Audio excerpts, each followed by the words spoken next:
It's time to run 10 junk miles together. 10 junk miles. 10 junk miles. Junk miles.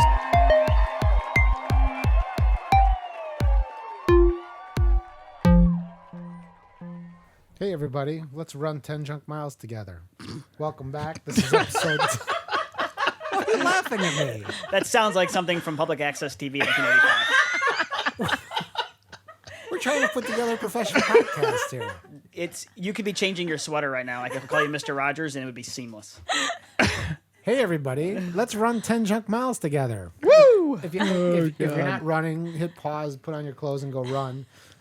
If you are running, hold on to your hats because we got a lot of information to get in this episode today. Hold on to your hats, folks. God, it's like I gotta press a button that might fuck everything up. It didn't. Okay, where's we're that good. phrase from? Like 1955? What phrase? Hold on to your hat? Yeah. All right. That's what they say in Wisconsin. You can't talk. Yeah, now the guest is talking out of Our out guest of is already turn. on. That's okay. That was Cat. It's madness. You can tell Cat. But folks, it's not Cat. All right, well, we're going to talk about what we've been up to, what's new and exciting, and we'll start with Aaron. What have you been up to since the last episode? I went for a really fun run today. It was hot out. It's kind of the first, That's nice. second hot.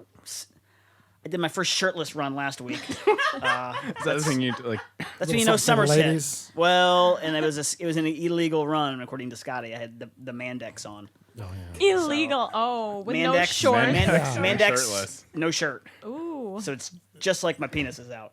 Just It's just just The spandex same. shorts. yeah. It's all it. Okay, we have two ladies in the room. Yeah. Spandex shorts, only no shirt, yes or no? For men or women? Men. Either. Men. No. Cat. I give it a thumbs down. Right. Don't be embarrassed because I'm here. It's fine. Like if you guys think it's cool, that's cool. No, we said no. You know, the men's I think spandex have like such a weird length. Like they're too long. That's the problem. Well, So if we took those and cut them and made them into like booty shorts, you're down with it. so if they were No, higher, I think women Speedos. wearing Just the Speedos. Just go spandex Speedo. shorts look attractive, but men No, they don't, somehow 'cause they're wearing- shorter? there's a lot of them. Yeah, there's a lot of them out Depends. there. Depends. I mean, what happened was it wasn't an intentional Mandex shirtless combo. It was too hot. Oops. And Yeah, you know that's and my okay. nipples were Oops, where'd rubbing. my shirt go? Well, my nipples were rubbing, and I needed. It was like either bleed the whole way or take my shirt off. Okay, So I approve. I took the shirt and I folded it in such a way that it was like a loincloth, where you kind of tuck it in the front. You patted yourself? Well, that's the thing. It kind of hangs over, so people are like, "Well, is he hiding or for A or for B?" I thought he was stuffing. Yeah, like you don't know. You know what I forgot to do too is I forgot to introduce everybody just so that they have the voices down. So we have Kat Claiborne, Hello? also known as Katrina, because she's like a hurricane. Yeah. We have Cory Fain, Hello, I'm Cory. and then we have the guest Amanda Runnion, who's chiming in early. Go Hawks. Okay. And but other than the fact that Okay, you ran today and so- you look well- like a douchebag, well, today- what else have you been up to? in the Today was last 2 fun weeks? because after I finished my run, I'm standing there on the corner and I'm just super sweaty. It's like the first super sweaty run, and my neighbor with his 2 golden retrievers, the dogs just are licking me like a goddamn salt lick, just up and down my legs. We get on the elevator, they don't stop. The neighbor lady was like, I think she was just embarrassed, or she was imagining petting her dogs later after they had lapped my sopping body. I mean, it was uncomfortable for everybody involved. Anyway, this is the fun part of summer running in the city. So we've learned a lot. Yeah. Mandex, no shirt, Yes. dog lick. Yeah. That's a great day. What time did you go running? Like 4 o'clock. Me and Cory Well, went at we might about have ran 3, into you. so Yeah. we would have saw you. All right, Kat, what have you been up to? Well, last weekend I was a volunteer at the Ice Age trail runs. What kind of volunteer? I was the sweeper. What's a sweeper? What's Ice Age? It's a trail run up in Wisconsin, and so I was sent out at one point to follow the last people on the course, to pick up the flags, all the markings on the course, to pick up garbage, all those That's really nice of you. tabs That's sweet of you. all those tabs like on the top of the gel that Yeah. people just chuck on the ground. People didn't check those out. I don't check those on the That's ground. just the fucking road. I picked them up. I That's just lots the of road them. I pick them up when people. I'm running. So people were littering. Yeah. Well, I think sometimes it's accidental because those little. No, that's Oh, on purpose. Okay. Why Well, don't they anyway, design gels not to do that? I was thinking about that. Cliff That could be a does. get Cliff rich. does. They Yeah, literally. fuck Cliff.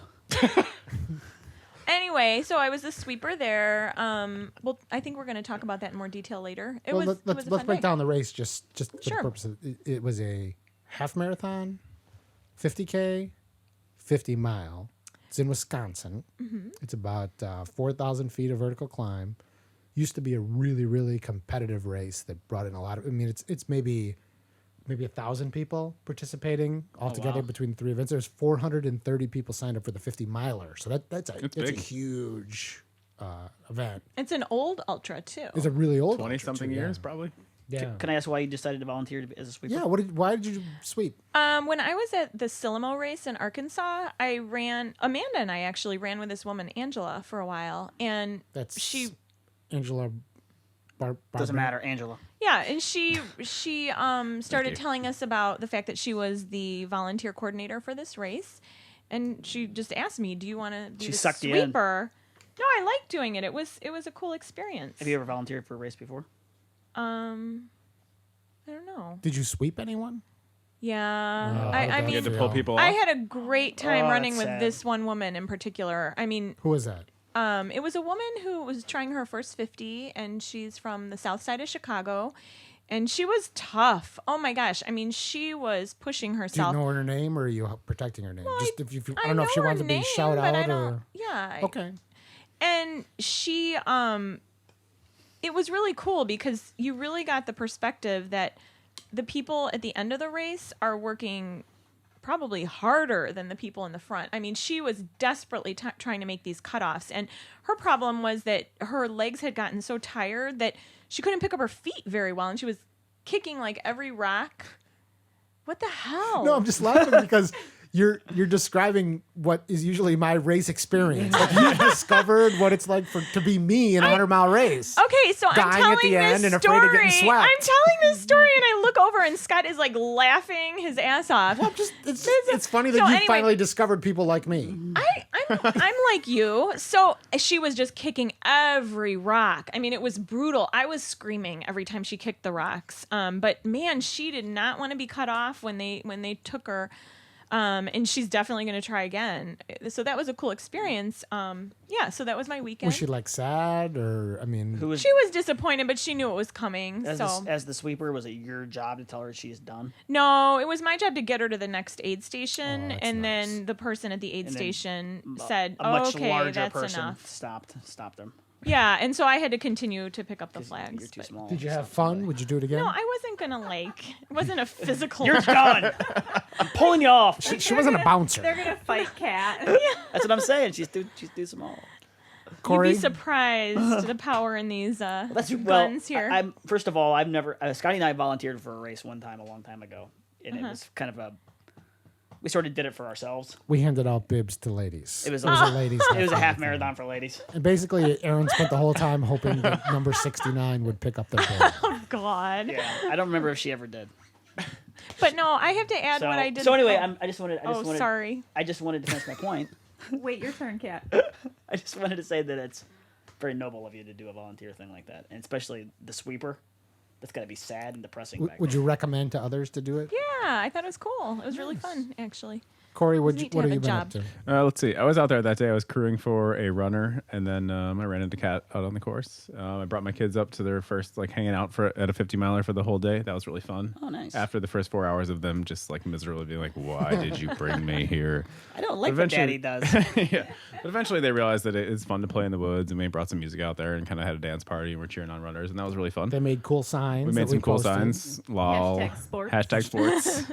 Much wow. Much and, wow. I like that sign. remember Much the other one. wow. But Yeah. there wasn't a 10 junk mile sign. No, it was should've different. It was a different thing. I like also at the tried end when they just destroyed the sign. yeah, they just tore them apart. I also tried to see what it'd be like to cover the race if you were trying to report on people, and it seemed like covering about 20 people with one person wasn't too bad. So we've kind of had some ideas about that that'll probably come up on the show from time to time.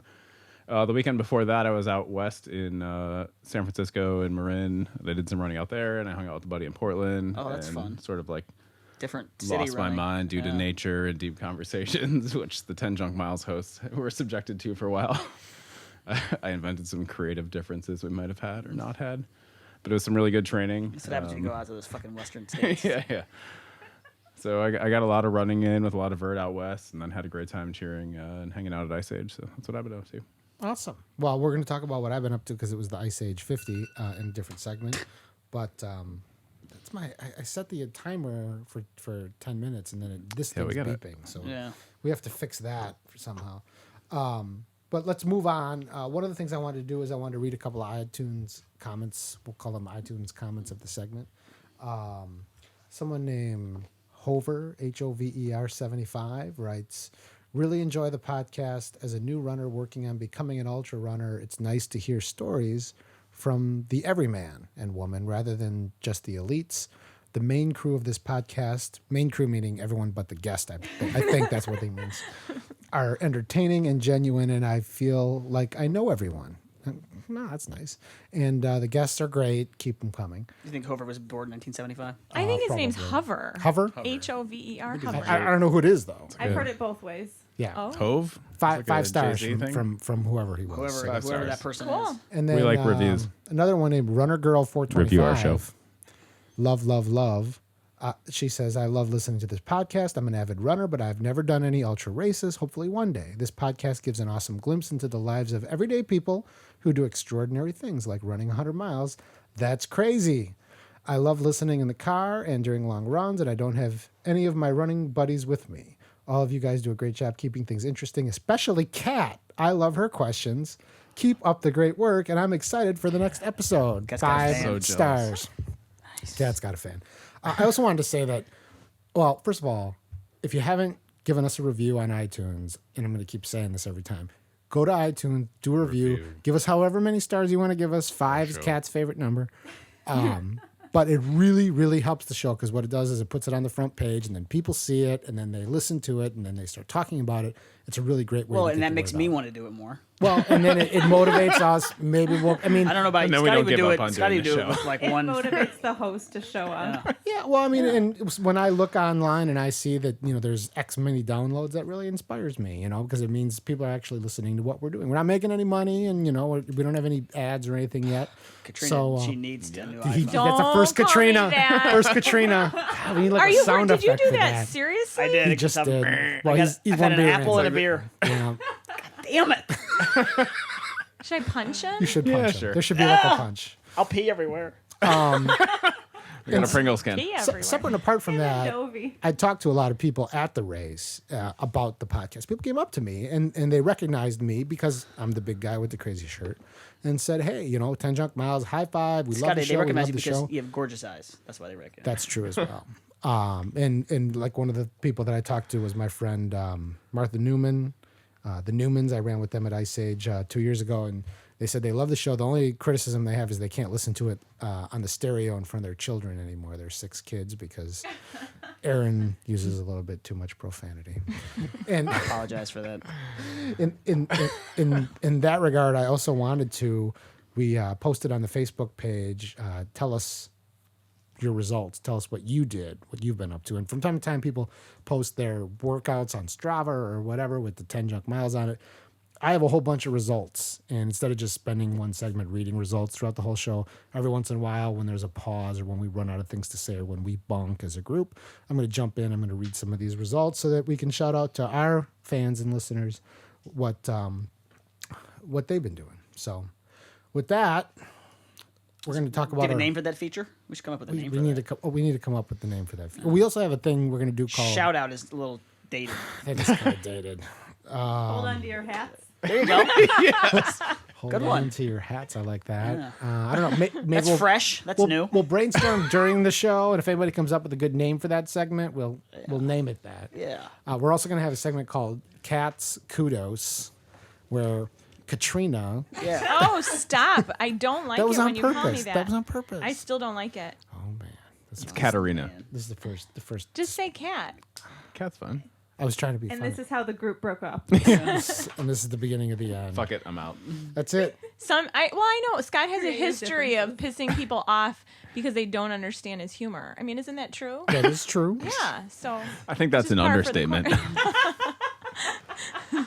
Kat's going to read a Strava workout from the 10 Junk Miles Strava group, which has about 20 people in it already. And sure, now it's fine. Okay, so this is the first Cat's Kudos, and That's the name of that. That's the name of the segment, We Cats need a little Kudos. bumper song for that. Boom. We're going to have one. okay, so I found this run that, let's see, this woman's name. It's hard for me to read this because my iPhone is cracked. That's really interesting to hear about on the air. Yeah. So her name is Jen Collins, and she did this run on Tuesday, May 12th. So it looks to me like she lives in California. And she ran 3.1 miles. And she called, the reason I picked her run is because I like the title. She called it Almost Forgot What It Was Like to Run a Hill. Spoiler, they still suck. So I'm giving Jen a kudo because she went out there and she pushed it up a hill even though she knew it was going to be hard. Although I do have to ask her a question. It looks like from the map that she ran away from the mountains down the road, and I'm curious why she didn't run up the mountains. So I'm gonna keep paying attention to her Strava and see if she does some mountain running too, because us here in Illinois, we're a little jealous that you have if those there's a mountains mountain, to we're run gonna in. run up that thing and not run on the Yeah, roads. but she did. It looks like she had a nice run, and I like the titles of her runs. That's cool. So good job, Jen. Nice. And also, Kudos. I wanted to shout out to, we'll do a few of the finishers right now. Kaylee Clark, 50-mile finisher at Ice Age 50. And Kaylee was, I believe, the last finisher. The last legit finisher. The last other legit than Carlos, finisher. who snuck in to make And, it seem like he was a finisher. Yeah, that was cool. I watched that finish. It was That really was awesome. that was to see an her come in. amazing finish. It was Oh yeah, I saw emotional. that too. She cried. And she Yeah. knows the show. And I ran to Scobia with her brother, who ran her in down the stretch. That's a huge accomplishment because that's a hard cutoff at Yeah. that race. We're going to talk about it, but yeah, that's a tough cutoff. Also, Tony Kerr, who ran he ran his first trail race at the Blue Chevy 10K downstate. Cool. Our friend Alfredo, who's suffering from ALS, wanted us to recognize him for from walking from the couch to the kitchen. He said he didn't win a race, but he went from the couch to the kitchen, and he wants to be included. What kind of food did he get in there? I don't know. That's a good question. And then also John Baskin, who ran the Ice Age 50K in 6 hours, 29 minutes, 3 seconds, who's coached by Cassie Kotke, who's also a listener and a friend of mine as well. So that's awesome. Awesome. All right. Let's Coomer's move. Corner. Maybe we'll call it that. Coomer's Corner? Kumas. Could be. But we're going to keep coming back There to has it. to be some so- alliteration to make it interesting. Exactly.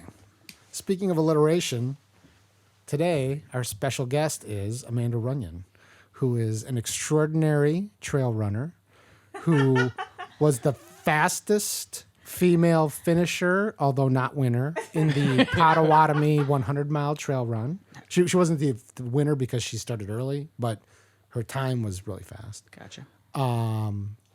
And she's pretty badass, and she has a very interesting way of cross training. How long which have we're gonna you talk have about. you guys known each other, Scotty? Because you guys all know Amanda. Just- We all know. Yeah, Amanda. we all met my her first time meeting right her. around the same time. About a year ago. A year ago? A little over a year. She's an administrator of the Flatlander Ultra Runner group. I'll be damned. She's a cancer survivor. She's got Nice job. a husband that's really fast, and she's never met a dog she didn't love. This is true. Sorry about the breast. Was it breast cancer? No. Are there it walks? Was, There was a rant about breast cancer in the I last. heard. All right. No, it was Hodgkin's lymphoma. Oh, I'll be damned. Yeah. I have no problem with those people. And they don't have a problem with you. Okay. We're okay with you. That's awesome, though. Welcome to the show, Amanda. Yeah. Hello. So tell us a little bit about how you got into running. I started running mostly in high school. I did track and cross country all 4 years of high school. I didn't run too much in college. I think I'm not really that much of a competitive runner, so I think by the time high school was done, I was done with the competitive aspect of it. So I got away from like running like more of like an organized ongoing thing and just kind of ran on and off on my own. I got into marathons. I ran Chicago. I think 2011 was the first marathon I did. And it was after watching my husband finish Chicago the year before, and I decided I could do that. And so I did a couple marathons. I ran my first trail ever when I did the Tecumseh Marathon, and I just fell in love with the vibe of trails and the laid back, low key kind of feel of it all. And then from there, kind of just got more into trail running. I didn't really start practicing on trails until I met up with the Flatlanders about a year ago. Ironically, right after I ran my first 100-mile trail race. Then I decided it would be a good time to start training on trails. We saw this girl that no one knew ran the Zumbro 100 that was from our area. And then she posted a picture of herself like in a dress with her belt buckle on as a buckle. And we're just like, she's kind of badass. We got to add her to the group. So we just added her to the group. And then this is the week after her first 100-mile run, which she admitted she had not trained more than like 20-some miles. And I'm not against training, but I had a foot thing. She's not against training. If you want to train, that's cool. You're for training. I had planned to train, but then, like, I don't know, I can't remember, I had a foot thing or something, so I decided, well... Was it plantar fasciitis? It was, I don't know what it was. I didn't go to the doctor. That's a foot thing. It was a foot thing. I don't know, I just stopped running a lot, and I just started doing, That's what a lot of people do that run. They don't go to the doctor. So she finishes the Zumbro 100, and then she finished the Frozen Otter Trek 64-miler, which has like a 20% finish rate, which is a 64-mile, you have to do it in 24 hours on the trails in northern Kettle Moraine. In the middle of the winter. Apparently, I was told it's kind of rare to finish that on your first try. Yeah. So- And you finished it twice. Yeah. You don't like to Last compete. year's a cheater year. What's driving you to run these things?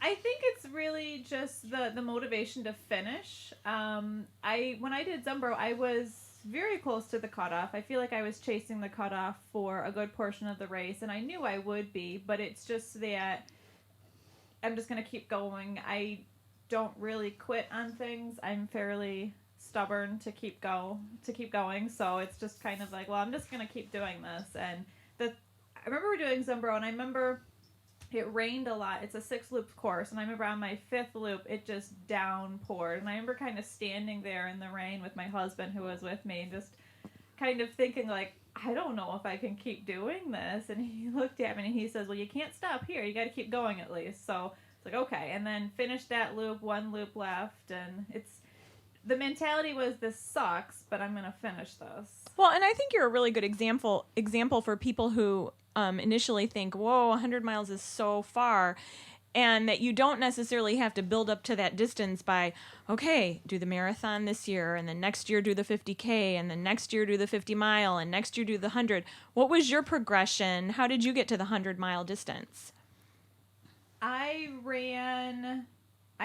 had 2 50Ks that I did prior to that, but I had already planned to sign up for Zumbro after I think I ran my first 50K, and I was already then kind of looking at it, and then I kind of threw in the Frozen Otter because, I don't know, that seemed like a good idea. I just randomly picked the races and just signed up for them.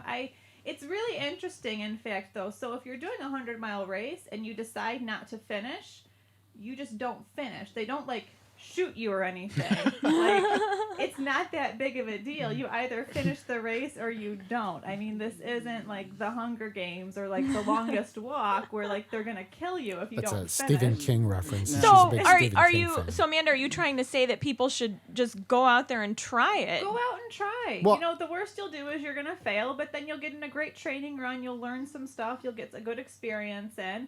But I mean, like, it's really not that big of a deal if you go out and you fail. You know, learn from I don't want that. to say what I think she's trying to say, but I'm going to say what I think she's trying to say. Oh, please And that's that I remember when she came into a different running group that we were in and said, hey, everybody, I'd really like to go do this Zumbro or the Fat Otter or something. And everyone was like, whoa, whoa, whoa, whoa, whoa. Most people were, but the mentality was, I really got more of the vibe of, I was asking for advice, and it really came off as like I was, I don't know, asking for like their permission or something. So people were telling you that you shouldn't yeah. run the 100. You weren't yeah. ready. A lot of people said no. A lot of people said, no, you can't do that. Go run a couple 50-milers, then come back and we'll talk. So what is it that makes someone ready to run 100 miles? And you didn't run any 50 milers, right? You just went from 50K to 100 miles? Yeah, well, the Frozen Otter, but I really don't count that as like a 50-mile race because It's a different so kind of different. event It's not even- almost. yeah, actually, what makes you ready is you just like put in the credit card, and like then like Visa or MasterCard. They are actually the ones that are going to approve you to do the race. So once Visa says it's okay, then you're in fact signed up. It's everywhere that you want to be. Everywhere. I think in my case, I'm pretty sure it was the MasterCard. Yeah. Well, she has separate accounts that her husband doesn't know about for Yeah. this. No. Well, and we didn't explain this. Now, your husband, who I always say is super fast, and then he says he's not that fast. No. He's a super fast marathon runner. Some would say that. What's his record? How old is he? This is, Are we comparing? Yes. well, this is going to bother Aaron. You can always tell when Aaron's competitive blood gets flowing. Yeah. Well, I'm The saying if posture he's like gets a little 40 different. and he does like a 237, that's like top 1% in the world. How old is he? She doesn't know. Doesn't know. We can edit that part. Sorry, Brad. Deeply in love. It's a trap. Hashtag it's a trap. He is 31. And what's his marathon He's PR? fucking young. It's like a kid. How old are you? 35. It's 232 and some change. You don't know the exact number? I can find out, I guess. No, you Poor should just Brad. know it. I don't know. He lives and dies by that. I think I said 233 one time. and I every got single corrected. second matters. I know, Yeah. but that's the thing. It's like that's the thing that I don't care about. Is like So 232 and change. That's Yeah. that's basically, if he was sub 230, he'd be like Olympic trials or something, right? I think Olympic trials is 217.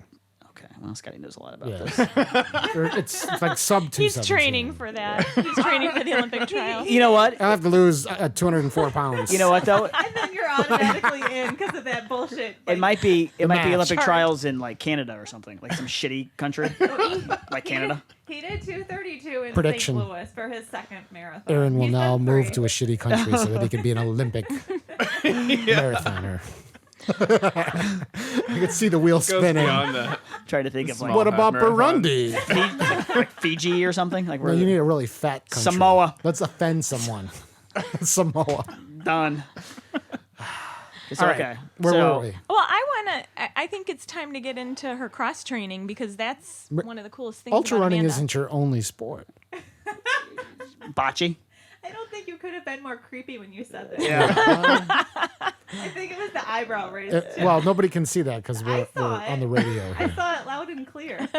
It was creepy. What other sport do you participate in? I move my There's a lot of eyebrows eyebrow around raising at the same going on time. here. I pole dance. Right. Well, not like at a bar, not for money, but as a fitness. No, I actually pay money to do it. Exactly. That's like the opposite. That's the best. I mean, It's like why aren't we running. opening up that place? Yeah. So, how did you get into the pole fitness? One of my coworkers said she did pole dancing, and that's the end of that story. And how long have you been doing it? 3.5 years. So, what does that entail? Like, I mean, do you have a pole at home? Do you have to go to like a shop? Do you? I mean, what does it So mean? it entails both of those. I go to a studio. I go to Tees Dance and Fitness in Naperville, and that's where I've been going for the 3.5 years. And so they have a really beautiful studio there. They have 3 rooms with poles. They also do a lot of people who do pole. They'll also do like the ring. It's called Lyra, or they'll do silks, which is I don't know. Like the ribbons, Yeah, kind of like like Will that. Ferrell in Old School. No. I think you're describing rhythmic You were gymnastics. describing something. No, this would be No, it's like when you hang from. the big Oh, things of okay, like yeah. fabric from like the ceiling, like more kind of like Cirque du Soleil things. Oh, like I'll be that. damned. So, It's all sensual. More eyebrow raising. That's a drop right there. It's all sensual. yeah. So anyway, so How does pole dancing help your ultra running? Just got fucking right to the question. Yeah, We're gonna I'm dance asking around things it a I'm little bit. Interested in. people like Tease it out. cats' questions. I think we established. She has great questions. That's true. You're gonna have to move your hands. I'm just covering up my eyebrows. Well, we so have a I'm running creepy. audience, and we're talking about pole dancing, so I think it makes so sense. I think it helped out a lot. When I started pole dancing, I feel like I had little to no upper body strength, core strength, very similar to I think a lot Me. of runners. Me. And Yeah, me too. and so I think I could do like 6 pull-ups, maybe. Maybe. Sorry. maybe. So if we had a pull-up competition right now, Amanda would she'd win. No. Really? She's a woman. She's not That's going to interesting. God damn it. How do we do a pull-up competition? Yeah, I'd win. She just squeezed my arm. She squeezed his arm and decided she'd concluded win. she- Okay, She so did this thing after the Ice Age 50. Yeah. She got on the ground. What did I It's like do? an upside-down crab she was thing. doing a back It was bend. just a back bend. It wasn't even. It was a stretch. It was like something that I could never even dream of doing. We walked in the studio. I'm putting quotes around studio. We walked into your basement office here, and she was sitting in this. What is this? A fucking. That's a chair. chair. I know, but it's like it's one of those fold-up chairs. It's that a you, folding chair. yeah. Folding 10 chair. Junk Miles audience, it's a folding chair. It's like a metal, That we're shitty describing folding to chair. Aaron. And she's got like her legs in like a pretzel formation. I was sitting on one of my legs. And I'm like, that's all. I don't even know how you do that. Is that Indian style, or do we not say No, that no. anymore? Half Indian style. You call half it- an Indian? You have to call it Crisscross applesauce, yeah. pretzel Yeah. legs. Pretzel legs. So All right. she's super flexible from the pole dancing, but also you became really strong in the core, Core, yeah. and the Yeah. upper body. And I does think that help your running? I think that's helped out a lot, especially with the ultra running, especially for all the times that we're doing long distances. We're putting on those packs. We have to carry all of our water. We have, if you're ever using poles, not stripper poles, but like, like running Hiking poles? Hiking poles, yeah. It's stripper pole, or I don't really know what the other ones are called, but I think it really helps out a lot to be able to use those for the long distances. I feel like my form when I ran, it used to be a lot where I was hunched over, and I think again that core strength has, and the shoulders and the back has really helped I keep bet. me upright completely, and so I think that helps a lot. More than anything, I think it's just fun. I do it because I enjoy it. It's not as though I'm going to the gym because I have to do 100 reps of this or some kind of, I don't know, weird swinging a ball around workout or whatever the kids do these days. It's fun to do, and I think that's why I like it so much, and that's why I've How stuck many with it. days do you run each week, and then how many days do you do pole? It kind of depends. When I'm in full swing with training, I will run 6 days a week. It's been a lot less recently after all of the longer races I've been doing. I feel like I'm in constant recovery mode, prepping for the race, and then I go to my class once a week, but I have a pole at home. It's actually Obviously. Yeah, obviously. It's actually pretty funny, though, because a lot of girls or guys who do pole dance, they might have, like, a separate... Whoa. How many guys are there in this? Actually, our class, we have 2. Nice. Is it? Are they like training to be in the Cirque du Soleil or something? Or No, I think just the same reason that girls do it, just because it's a different fun. workout. And where do you it's, have of the course- pole in your house? Is it in like the living that's- room? Yes, that's the funny story. So, like, you walk in my house, and you'll walk in the front door, and if you look straight ahead, there's the stairs that go to the upstairs. If you look to the left, you're going to see the front room, there's a little area to the kitchen, and if you look to the right, you're going to see the pole in the middle of the dining room and front room. Where's the stuffed animal room in relation to the pole? That's upstairs. She has a whole room for stuffed animals at her house. It's stuffed animals and crafts. And an Shawn Jeffrey jersey in the living room. No, Johnny Knox. Oh, Johnny Knox. So when people come over, do they like request for you to do your routine, or do they try to do it, or? I would like to try to do that. I bet I'd be You can terrible come at over. it. All right. You can come. It's so funny though because Is it portable? Can you bring your pole here? I can. It is portable. It's a tension mounted. It's a tension X pole, and it spins too. So we would just have to find wherever like the whatever like the strut was in the ceiling, so we didn't like take down the house. Would it be harder with the high ceilings? No, actually, that would be really cool. Nice. Now, That would make it better, actually, and that's the reason that when I'm using the pole at home, it's mostly I just use it for a lot of conditioning because the ceiling is it's like an 8-foot ceiling. So if I just do like one climb up on the pole, like you're already at the ceiling, so you really can't do a whole lot of stuff. So I just use it for a lot of conditioning, and that's why I practice a lot in the studio. Do you get like super strong hands? Yes. Wow. Okay. she could probably beat you in a thumb fight. Oh yeah, my hands are like jacked up. Like Are they all like calloused? Here, if you feel, mine are like real soft. oh my god, Like a baby. oh, that was creepy. Are there He's never worked a day in his Nothing. life. That's Oh what my I do. god, can't feel his hands. Seriously. Everyone's feeling Whoa. Aaron's Yeah, hands. feel mine. Just this is good radio. Her Amanda's hands feels Like a like construction little worker? rough. You Yeah. can feel the calluses, You can like and then Aaron's are like just smooth and. you can like tap my hands and they make sounds. Yeah. Well, Are there any other ultra runners / pole dancers, or do you think you might be like the only one? I can't imagine I'm the only You one. need I like a don't know anybody duathlon else. for that. Be good. like a two-sport activity. Yeah. run 25 miles, do a routine. Run 25 miles, do another routine. Well, I thought I enjoy bowling, and I thought I wonder if I'm like the fastest bowler. Like there was like a bowling Yes, competition. for with- sure you are. With If running. there's another ultra runner that likes pole dancing, I'd love to meet them. Well, be awesome. they can contact you through the show. There's like 3 dudes in California. The other thing we were going to talk to you about was the Ice Age 50, which we were talking about earlier, and you participated in the Ice Age 50, fresh off the Potawatomi 100 performance. Oh, nice. About like 3 weeks, 4 weeks? Yes. Not. I think it was 4. You weren't fully healed. I don't know. You don't know. No, I had like a shin thing, and so I don't know. I wasn't really. Do you get pole dancing injuries?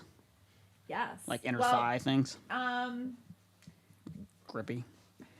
I'm trying to think. Chafing. So,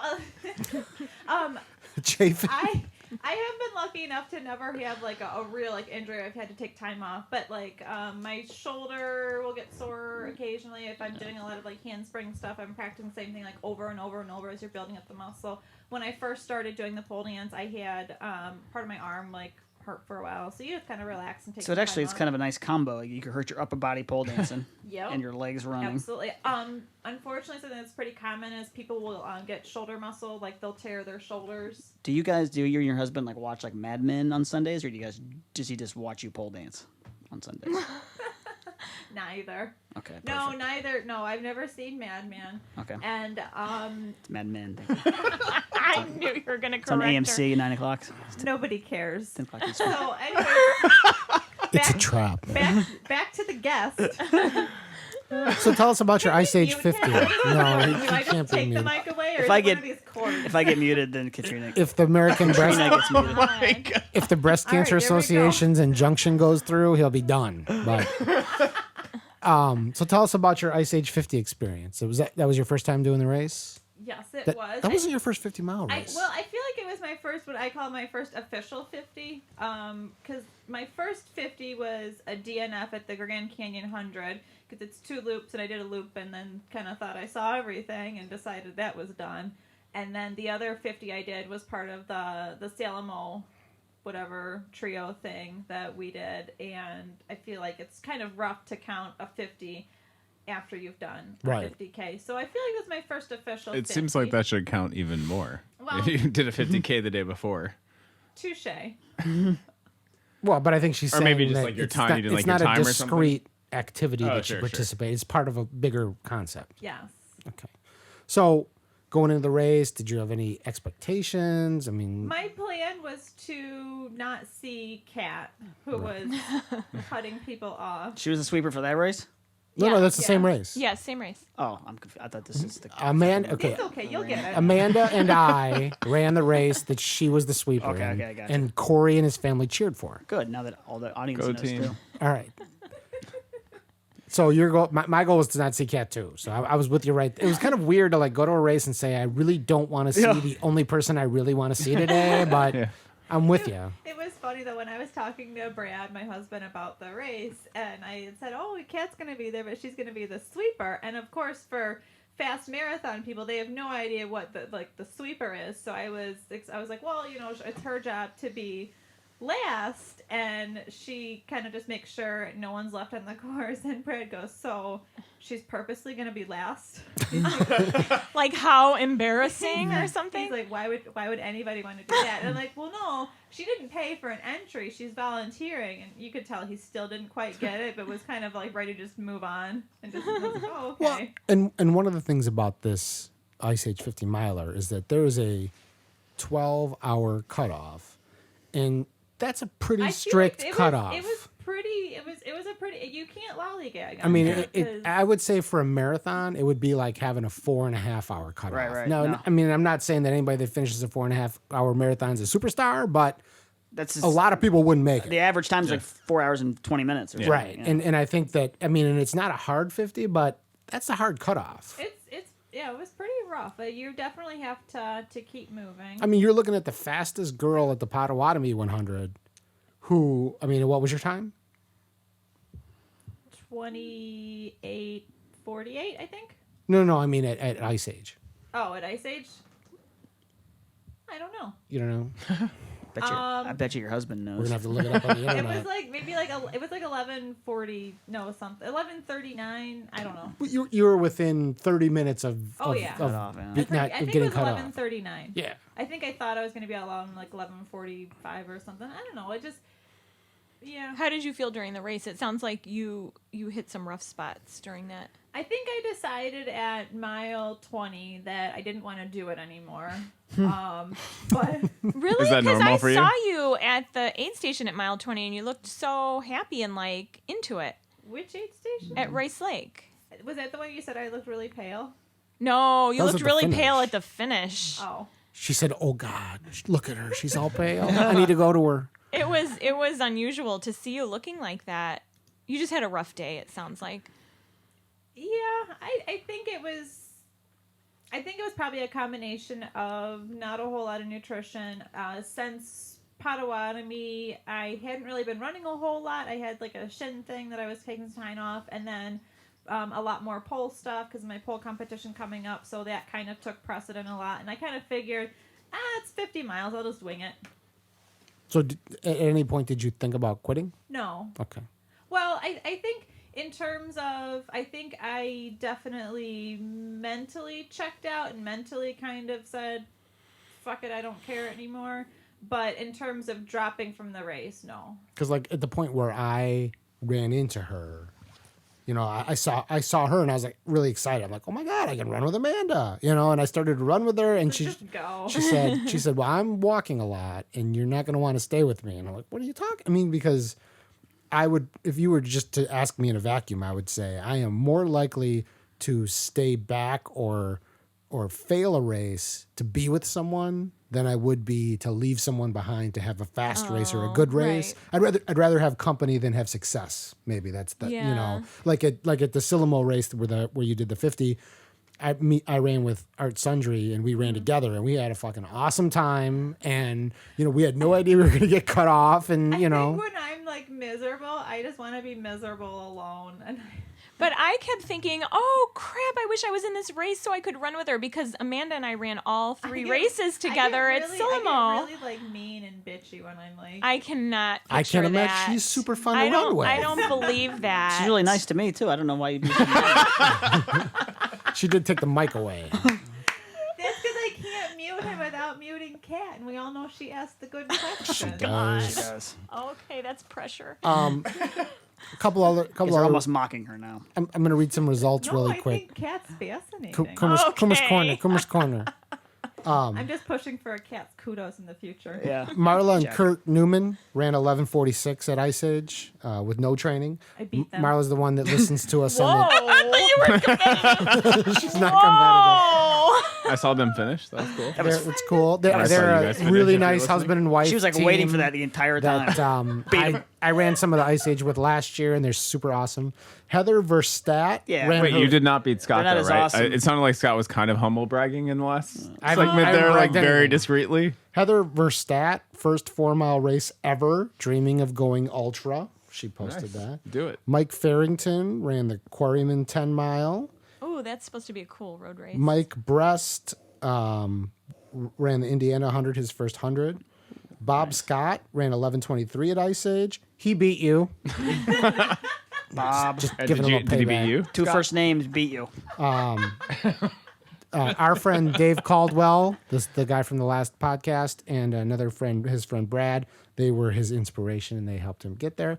And then Richard Skitcheye. It was awesome watching Dave. Dave was on the show before. He was last week. It was the awesome watching submarine. him. We all He was live fastest- in a fastest Dave guy in Caldwell our group.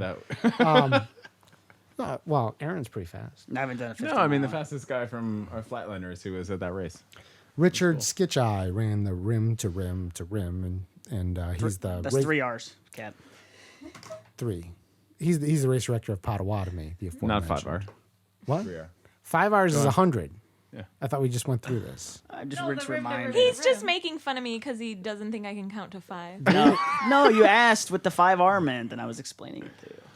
You didn't know what it meant. Again. Don't To be criticize. an a-hole. I'm sorry. Don't criticize Corey's ideas. If you think he's stupid, Yeah. just kick him out of the podcast, Right. okay? And I'm sorry. I know you. I can should count. have like Zoe Cory? call Aaron and request a donation. She should. So my daughter's doing a fundraiser, and it's for Cancer Society and Heart Association. Whoa. Which cancer? Breast cancer. Oh. Is it Susan Coleman, though? I think didn't that's see the one he that. has the problem with. Okay. It's just I'll- the walking I'll on have the her call path, you. blocking people. So you're okay with gymnastics breast cancer, just not walking breast I cancer? like Yeah. all the pink. Yeah, the walking on the path, people. Those Okay. people can fucking go to hell. I don't like this conversation for some reason. It But makes you know me what? feel super But uncomfortable. you know what? I know it does. Here's what I got to tell you. I was running with people this weekend, and a couple people that wanted to come on the show, and I said, "You don't want to come on the show. Aaron's going to offend you and piss you off." I'm like, "Why?" And I told them the breast cancer story, and at the end of the story, they all said he's 100% right. They- Heart disease is a lot worse, and they're taking up space, and they're plugging up shit, and they're just in the but way. they didn't say he was an asshole. They just said No. he's But 100%. aren't they like raising money for like research? Yeah, but here's my point. She doesn't know my point. Go ahead, tell it. We're going back. can't We're going They're back more to this unhealthy wall. the way that they're living their own personal lives, and there's a higher percent chance of death doing that than research for this very small, overly funded But cancer. they're still raising money whether or not they die in the future. It's an overly funded cancer, and they'd be a lot healthier if they just like got up and walked more. You know, people would. Isn't that what They they're are doing? walking. They'd be a lot healthier if they didn't walk in my path. What would you prefer that they raised money for? I just prefer that they wouldn't raise money for anything and just go work out. He would prefer if they Yeah. didn't walk on the path. He's more concerned about their lifestyle Yeah, than he is about the running. If But- they just stayed home and didn't clog the path, that's what he would prefer. Exactly. Seems like that's the problem here. So let's circle back to Ice Age somehow, so we can stay off of it because we're gonna come back to this every episode. Every I think. time. It's a trap. you can have your and yes, you can have your Carter doll. It's a trap. You can have your you can have your daughter call me. I'll be happy to donate Look money. at the sun. He will make a sizable donation. And Oh, she's calling. next episode, I want to calling. hear about this Okay. donation that's made. And she will call you and talk to you. She did. She I think we convinced need to me. record it. I'll hit cancel on Yes, the phone. yeah. Can we call her right now? Call her now. Get her on the phone. No, let's. It's 9:00. She's in bed. She's Oh, Wake her up. jeez. It's Friday. See, if we would have got our asses moving. Does your quicker. daughter even know what breast cancer is? I thought I was giving money to the gym. No. Wait a second. She didn't say anything about cancer. It's a trap. Yes, she did. It's a I heard trap. her whole conversation with you. She told me what she was raising money Robots. for. Anyway, Ice continue. Ice Age. So you stuck it out. You didn't quit. You ended up finishing. You don't know what your finish time was. You got a buckle. Yes. And was that an awesome finish line or what? I admit, I liked the pre-finish line first. So I'm like running, and you know when you're coming to the finish line, of course, when you're in these ultra races, you don't know exactly how close you are to the finish. So I hear all this music and this cheering, and I'm thinking, I'm going to round the corner, and there's going to be the finish line, and I'm going to be done with this goddamn race. And I like round the corner, it's straight uphill, and I see Cory and his kids with all these signs. I was like, fuck. It was still fun though. What did the John sign- was there too. Yeah, there's still more to go. But I thought that was really funny, and that was big motivation to keep going, and it was a big boost for the pre-finish line. But it was good. It was I was nice. thinking we should have done that like a few miles out instead of like Well, that's what I was wondering. How That far? would've like a been tenth so of a mean. mile. Oh, I guess we're like a tenth of a mile. Because at least then, well, for one, I think it gave me motivation to run up that last hill. It was funny to watch how many people like ran up that hill after And they then were walking. like, Yeah, and they get around the corner and I looked over, and they're, like walking again. Well, and then for me, when I came around the corner and then I saw Tim Janicek, who's the race director of Kettle Moraine 100, who grew up in the same hometown as I did, and he's a really cool guy. And I saw him waving the flag, all excited for me, and that was pretty awesome. It was to, good. like, They see. I like announced that your finish name line. at the finish. Yeah. Of course, you're coming through stumbling, and they just want to know your bib number, and so you're like trying to like tell them your bib as you're trying to like stop your watch, and it's a thing. Anything? There's a lot of people hanging out there at the finish line of that Yes. race. It's cool because Yeah, everyone's it was like, cool. And I think that's what I like about the Flatlanders group, and that's what I like about doing all of these local races. Is I much prefer to hang out at a race where I see all of you guys as opposed to heading out west for some fancy smancy mountain race. Well, and we stayed there for hours after the race. There was burgers, there was beers. I mean, we all hung out. I mean, we had a good time. I think I just laid in the grass. You did your crab thing and I know. Sometimes everything just feels tight. You just gotta stretch. And then we went to Culver's. We had ice cream and we had That was Custard. cheese curds. Custard. Custard. No, check. I had a milkshake. She had a milkshake. I had a milkshake and With very specific Oreo, requirements for Oreo any and of strawberry Amanda's milkshake. milkshakes. I can't remember what it. No, I think so. You get there and they've got the sign that says chocolate, vanilla, or flavor of the day. But then underneath it, they've got a bazillion different flavors that they can make into the custardy Amanda's ice cream very stuff. particular, just so everyone knows. I just know what I like. And so I asked the girl, I was like, so is it really just chocolate, vanilla, and flavor of the day for the milkshakes? And she looked at me and she said yes. And I was like, no, seriously, is it really just those? Because you have all of that other crap listed right below it. And she's like, well, I guess we can mix something in. And I was like, yes, you can. So she gave me vanilla, and then This might be the best story anyone's ever told. Don't stop. Keep going. I cannot wait. So it was vanilla with the strawberry mixed in, and it was a strawberry milkshake. I'll be damned. Keep in mind, I travel with her. Aaron's looking at his fingernails over here. Scotty used to work in the fast food industry. I did too. Okay. When somebody would come in and would give you the are you sure type of line of questioning, like Amanda was giving to this poor girl. I feel as Do though you like respect those people more, and you give them like all of your best effort? As an employee? I'm going to answer that for you. I'm asking Scotty, but I go know ahead. you were. It's okay. So I feel as though the menu is just a jumping off point as to what to start negotiation. The menu is merely Amanda. just a list of what they have back there. And from there, they can create what I want to eat. So if I look at the menu and hang on, I see Scott trying to lean in and cut off the guest, which I don't know how this works. Scotty, here, goddamn but it, she will mute you. This is my first time. Just But- take all of our mics away. Welcome to the Amanda Show. So, like, if I'm looking at a menu and I see that they offer a chicken sandwich, but then they also offer buffalo wings, and then that thing over there has a pretzel roll, and then they've got something else with Swiss cheese, guess what? All of that's going to merge, and it's going to be my dinner. Let me ask you, though, in that situation, you would have the chicken sandwich on the pretzel roll.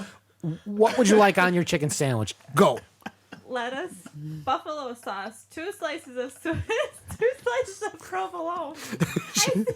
She's always got to get the 4 pieces of cheese. That's because then I have to clarify. They'd be like, no, I want 4 slices of cheese. I want to have that 1-to-1, hang on, chicken to cheese ratio. I'm never going to a restaurant with you. Amanda has Ever. just as much passion for her. Because I feel like, if you get a chicken sandwich and they put that 1 other slice of cheese on there, I don't even know it's there, and that's not even worth my calories. Can I? What is going on right The now? lady, So that's why we've got to put all of it on there. and then she gets to me, and I'm like, I'll just have the same thing as she's having. And she gives me this look like, do you really want to have? I get this chicken sandwich. It's got like a friggin' mozzarella stick on top of it. It's got this stack. It's like half cheese, half chicken.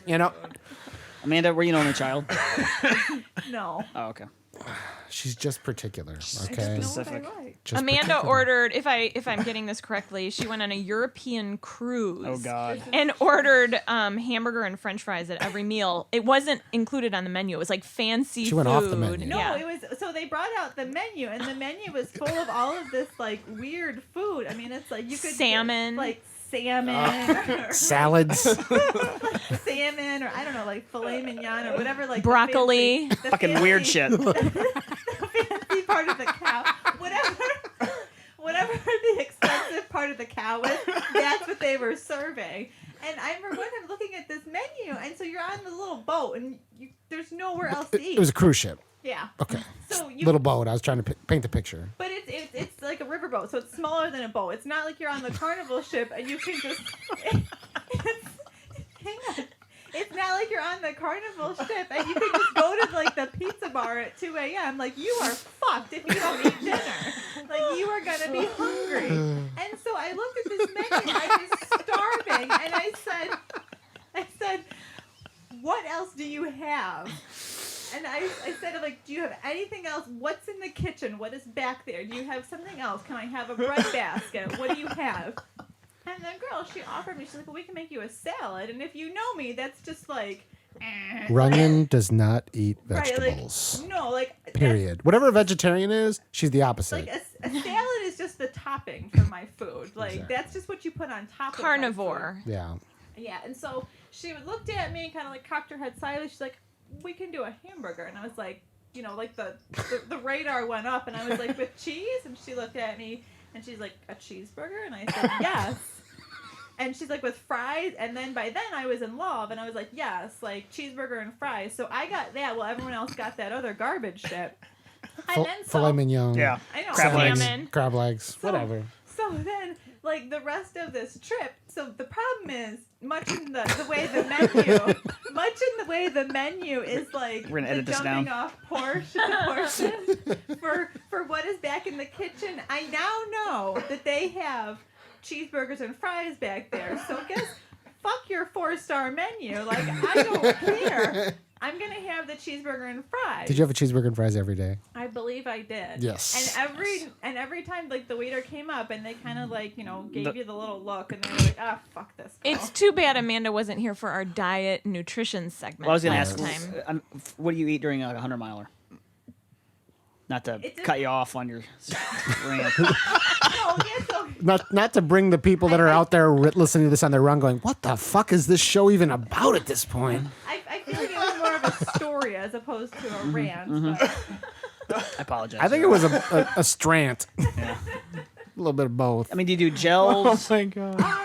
it depends on how my stomach is. Do you yell at the Gels. people at the fucking aid station? What the fuck? What the fuck do you have back Well, there? they don't usually have salmon. You guys at got the cheese back here? Although at the Bear, No, finish line Bear food, what do they got? the Trout. Trout. It's like, just what do you want after a finish? You know, trout. No.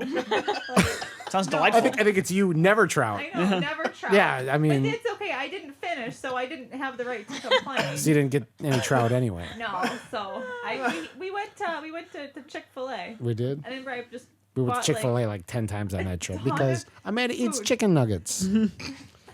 Cheeseburgers and chicken nuggets. Yeah, I got the, One nutrition thing I'm curious about is Gatorade salad dressing. Okay, so I don't eat salad, but once every 2 years, I decide it's like a good idea that I'm gonna try and eat vegetables, and so I really like fruit. So the way I'll do that is I'll buy that bag of spinach with like the spinach. Yeah,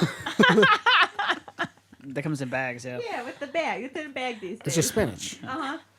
And I'll put fruit on top of it because I feel like that kind of neutralizes the I think taste. I've seen this on Instagram this Yeah. week. If you follow me on Instagram, you'll see. What's your Instagram handle? You don't have to give it out if you don't want to. Amanda Kicks? Amanda Kicks. No, Amanda with an M. Amanda. Drop the A. The A is silent. Amanda mutes you. Amanda Kicks. Yep. And so, okay, so anyway, so then in order to make like a salad dressing, because why the heck do I have salad dressing in my house? I don't. Yeah. So I'll put juice on it or something, maybe like orange juice or like grapefruit juice Oh, wait, that comes wait. with the grapefruit. On the salad? Barbecue sauce? Right on the salad. Well, no, it's not a salad. It's just fruit and spinach. So you dip your fruit and spinach in No, orange I juice. put it in a little container and I'll put the Shake it up. spinach leaves in there. And then I'll just toss some fruit on top of that, maybe like orange slices or grapefruit. And then, like, hang on. You should start a fucking cookbook. So the one time Amanda cookbook. I didn't have any Amanda orange cooks. juice. It's a and trap.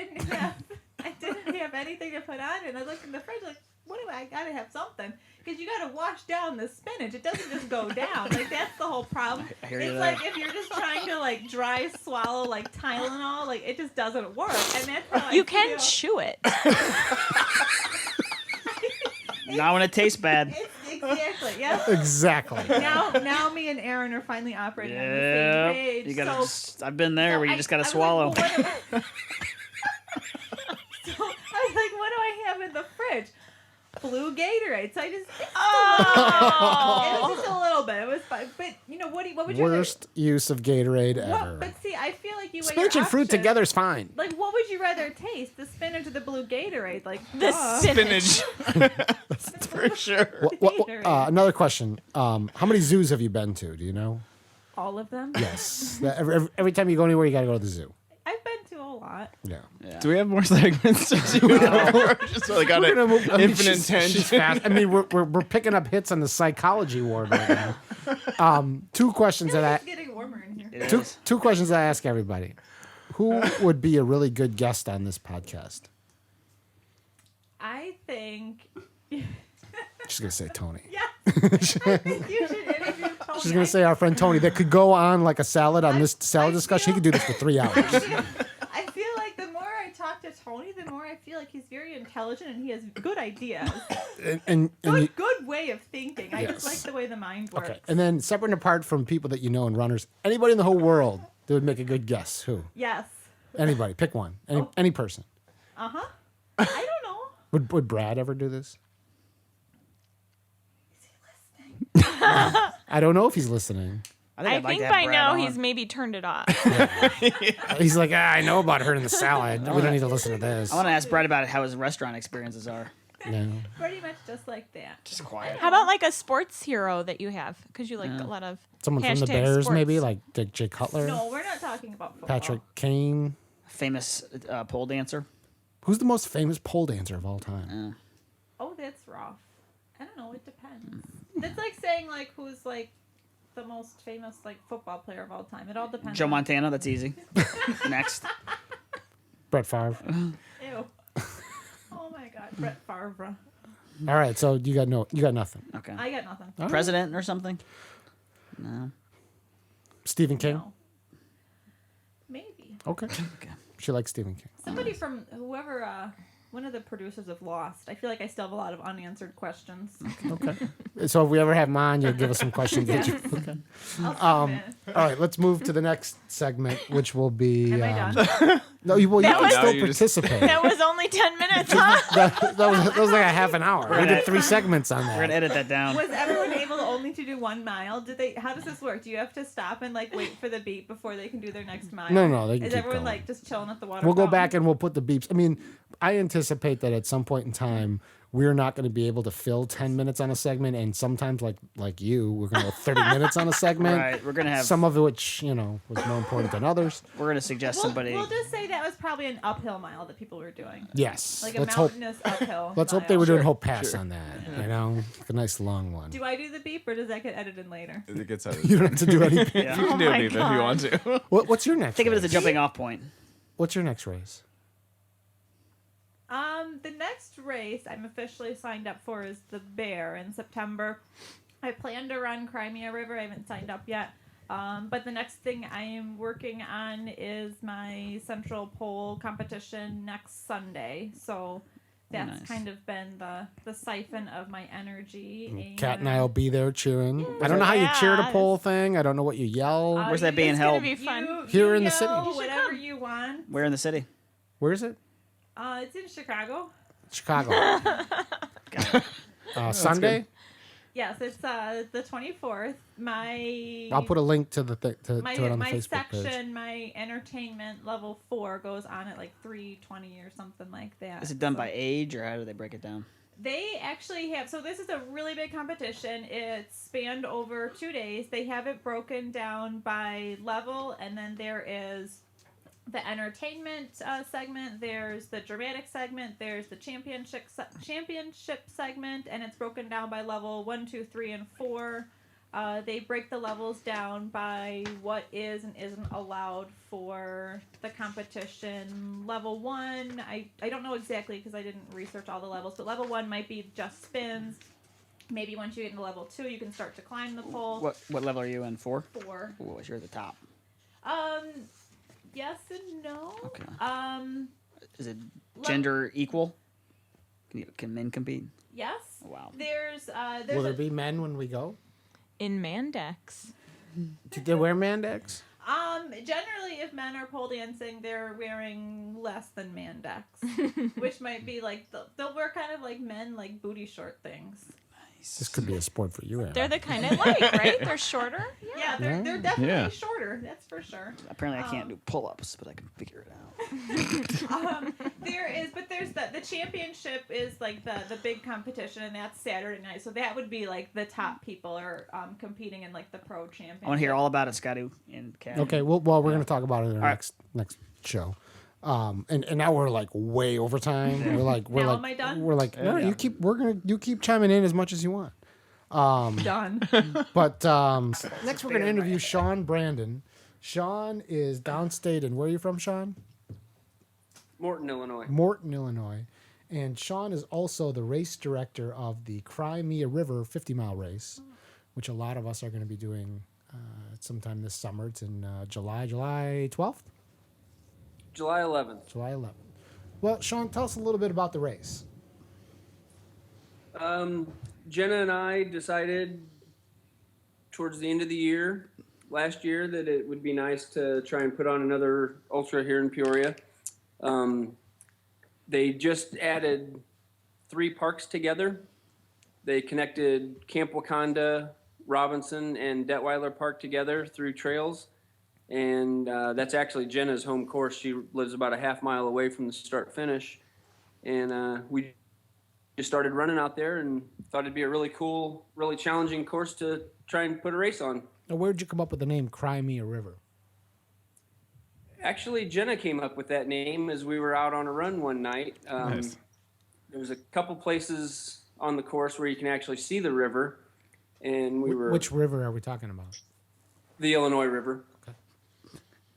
And actually, Jenna, why don't you go ahead? You're the one that came up with the name. So we're running along, and this is also right around the time, we're just talking, throwing ideas around about starting this race up. And we're like, well, what would we call it?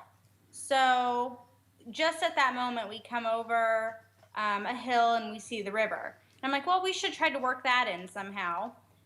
So we were talking about how terrible the hills are. And by terrible, I mean fun and challenging.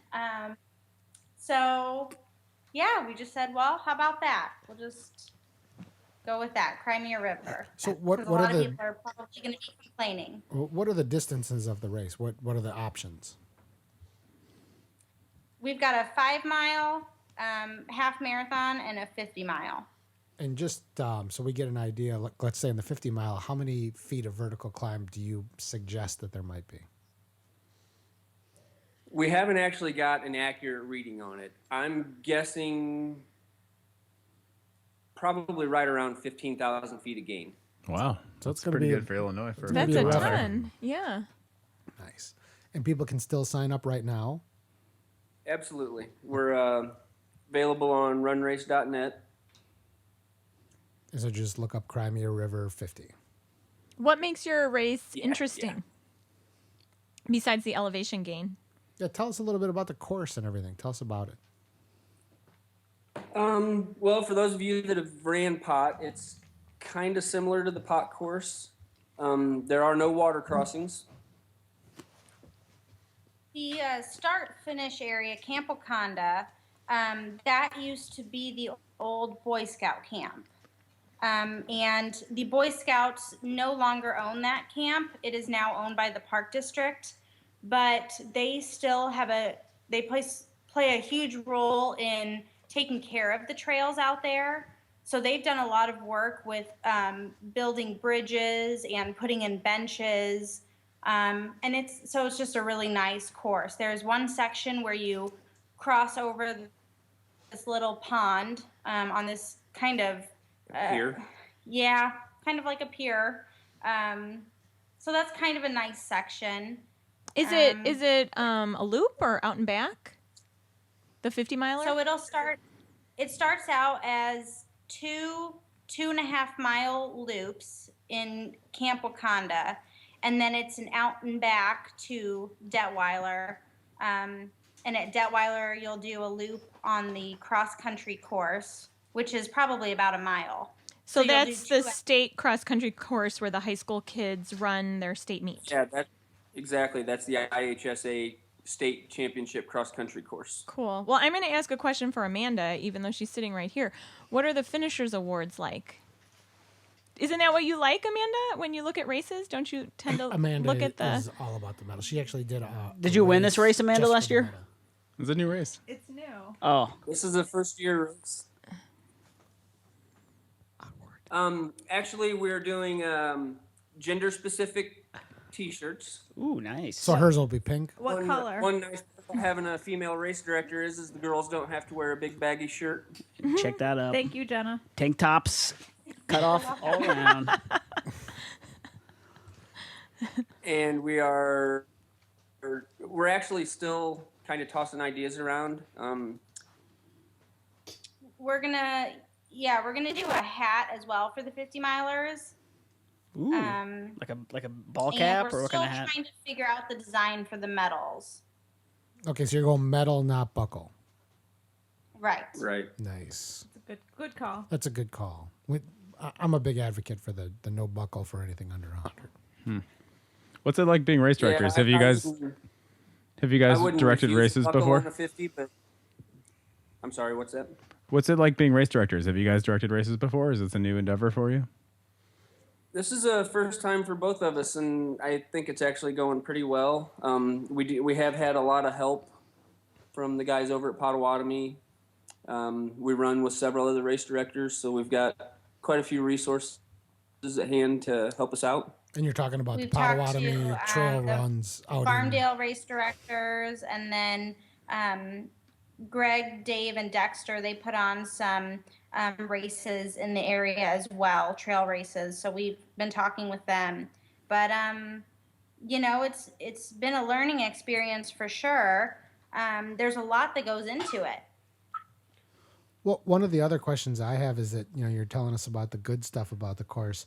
What's the part of the course that's going to really suck and that we're going to hate? There's a lot of long climbs. That sounds awesome. So there's several hills, and really it's tough saying which one's the worst of the three. The three main long ones in camp or in Robinson Park. It's like trying to choose Scotty's ugliest sweatshirt.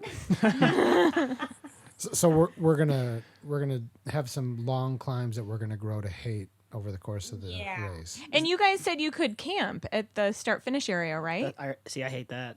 Absolutely. Why? I love that. That's a big draw. Okay. Am I right, It's Jenna? actually a really nice campground. It's a nice We're kind of hotel kicking around the idea right now of having kind of two separate campgrounds, maybe and a girls. quieter section and a partier section. Oh, that's nice. That sounds fun. I'll be in the There quiet are- section. I'll be in the party section. I'll be in the party section. There for are sure. showers available at the start finish. I think we've got 5 or 6 stalls in each, male and female. Ooh, no co-ed. Co-ed is in the party section. They had Can't control what happens after dark. co-ed bathrooms at my college, in my dorms. Sidebar. Okay. Sidebar. In case anybody was wondering that. Well, it sounds like your know. college was pretty progressive, because when did you graduate from college? Years ago. All right, anyway. So it's going to be like an old school feel. It sounds like we're going to go down there. We're going to camp. There's going to be bonfires, I'm hoping. Yeah. Yes. Dogs wandering around aimlessly. You going to have good food at the aid Absolutely. stations? I feel like that's one of the most important things. It's a state park. You're not allowed to bring in adult beverages.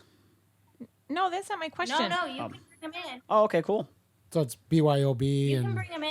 Yeah, we got permission for that. is there going to be that's finish awesome. line beers? We are allowed to have BYOB. We are not allowed to provide alcohol. Sure, it's fine. It's awesome. Don't What you- what kind of cool foods are you going to have at the aid stations? That's what I like to hear.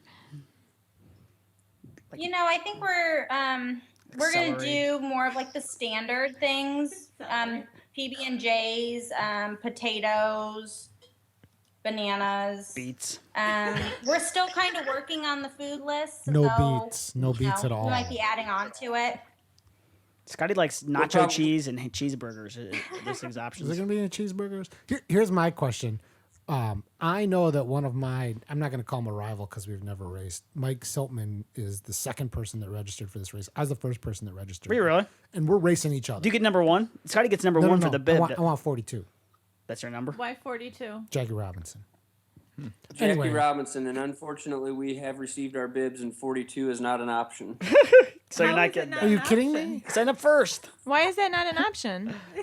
Fuck, we're off. Cut him off. 40, 41. Okay, we gotta go. Next Bye. segment. Next segment. What, Give us Ripped it up segments, for like the humor. sparkly rhinestones on it, flowers. We will make you a 42. Handmade bib. All right. Well, let's circle back though. Mike Siltman's running. I'm racing Mike. There's been some bets. Some people have put money on Mike. I don't know why.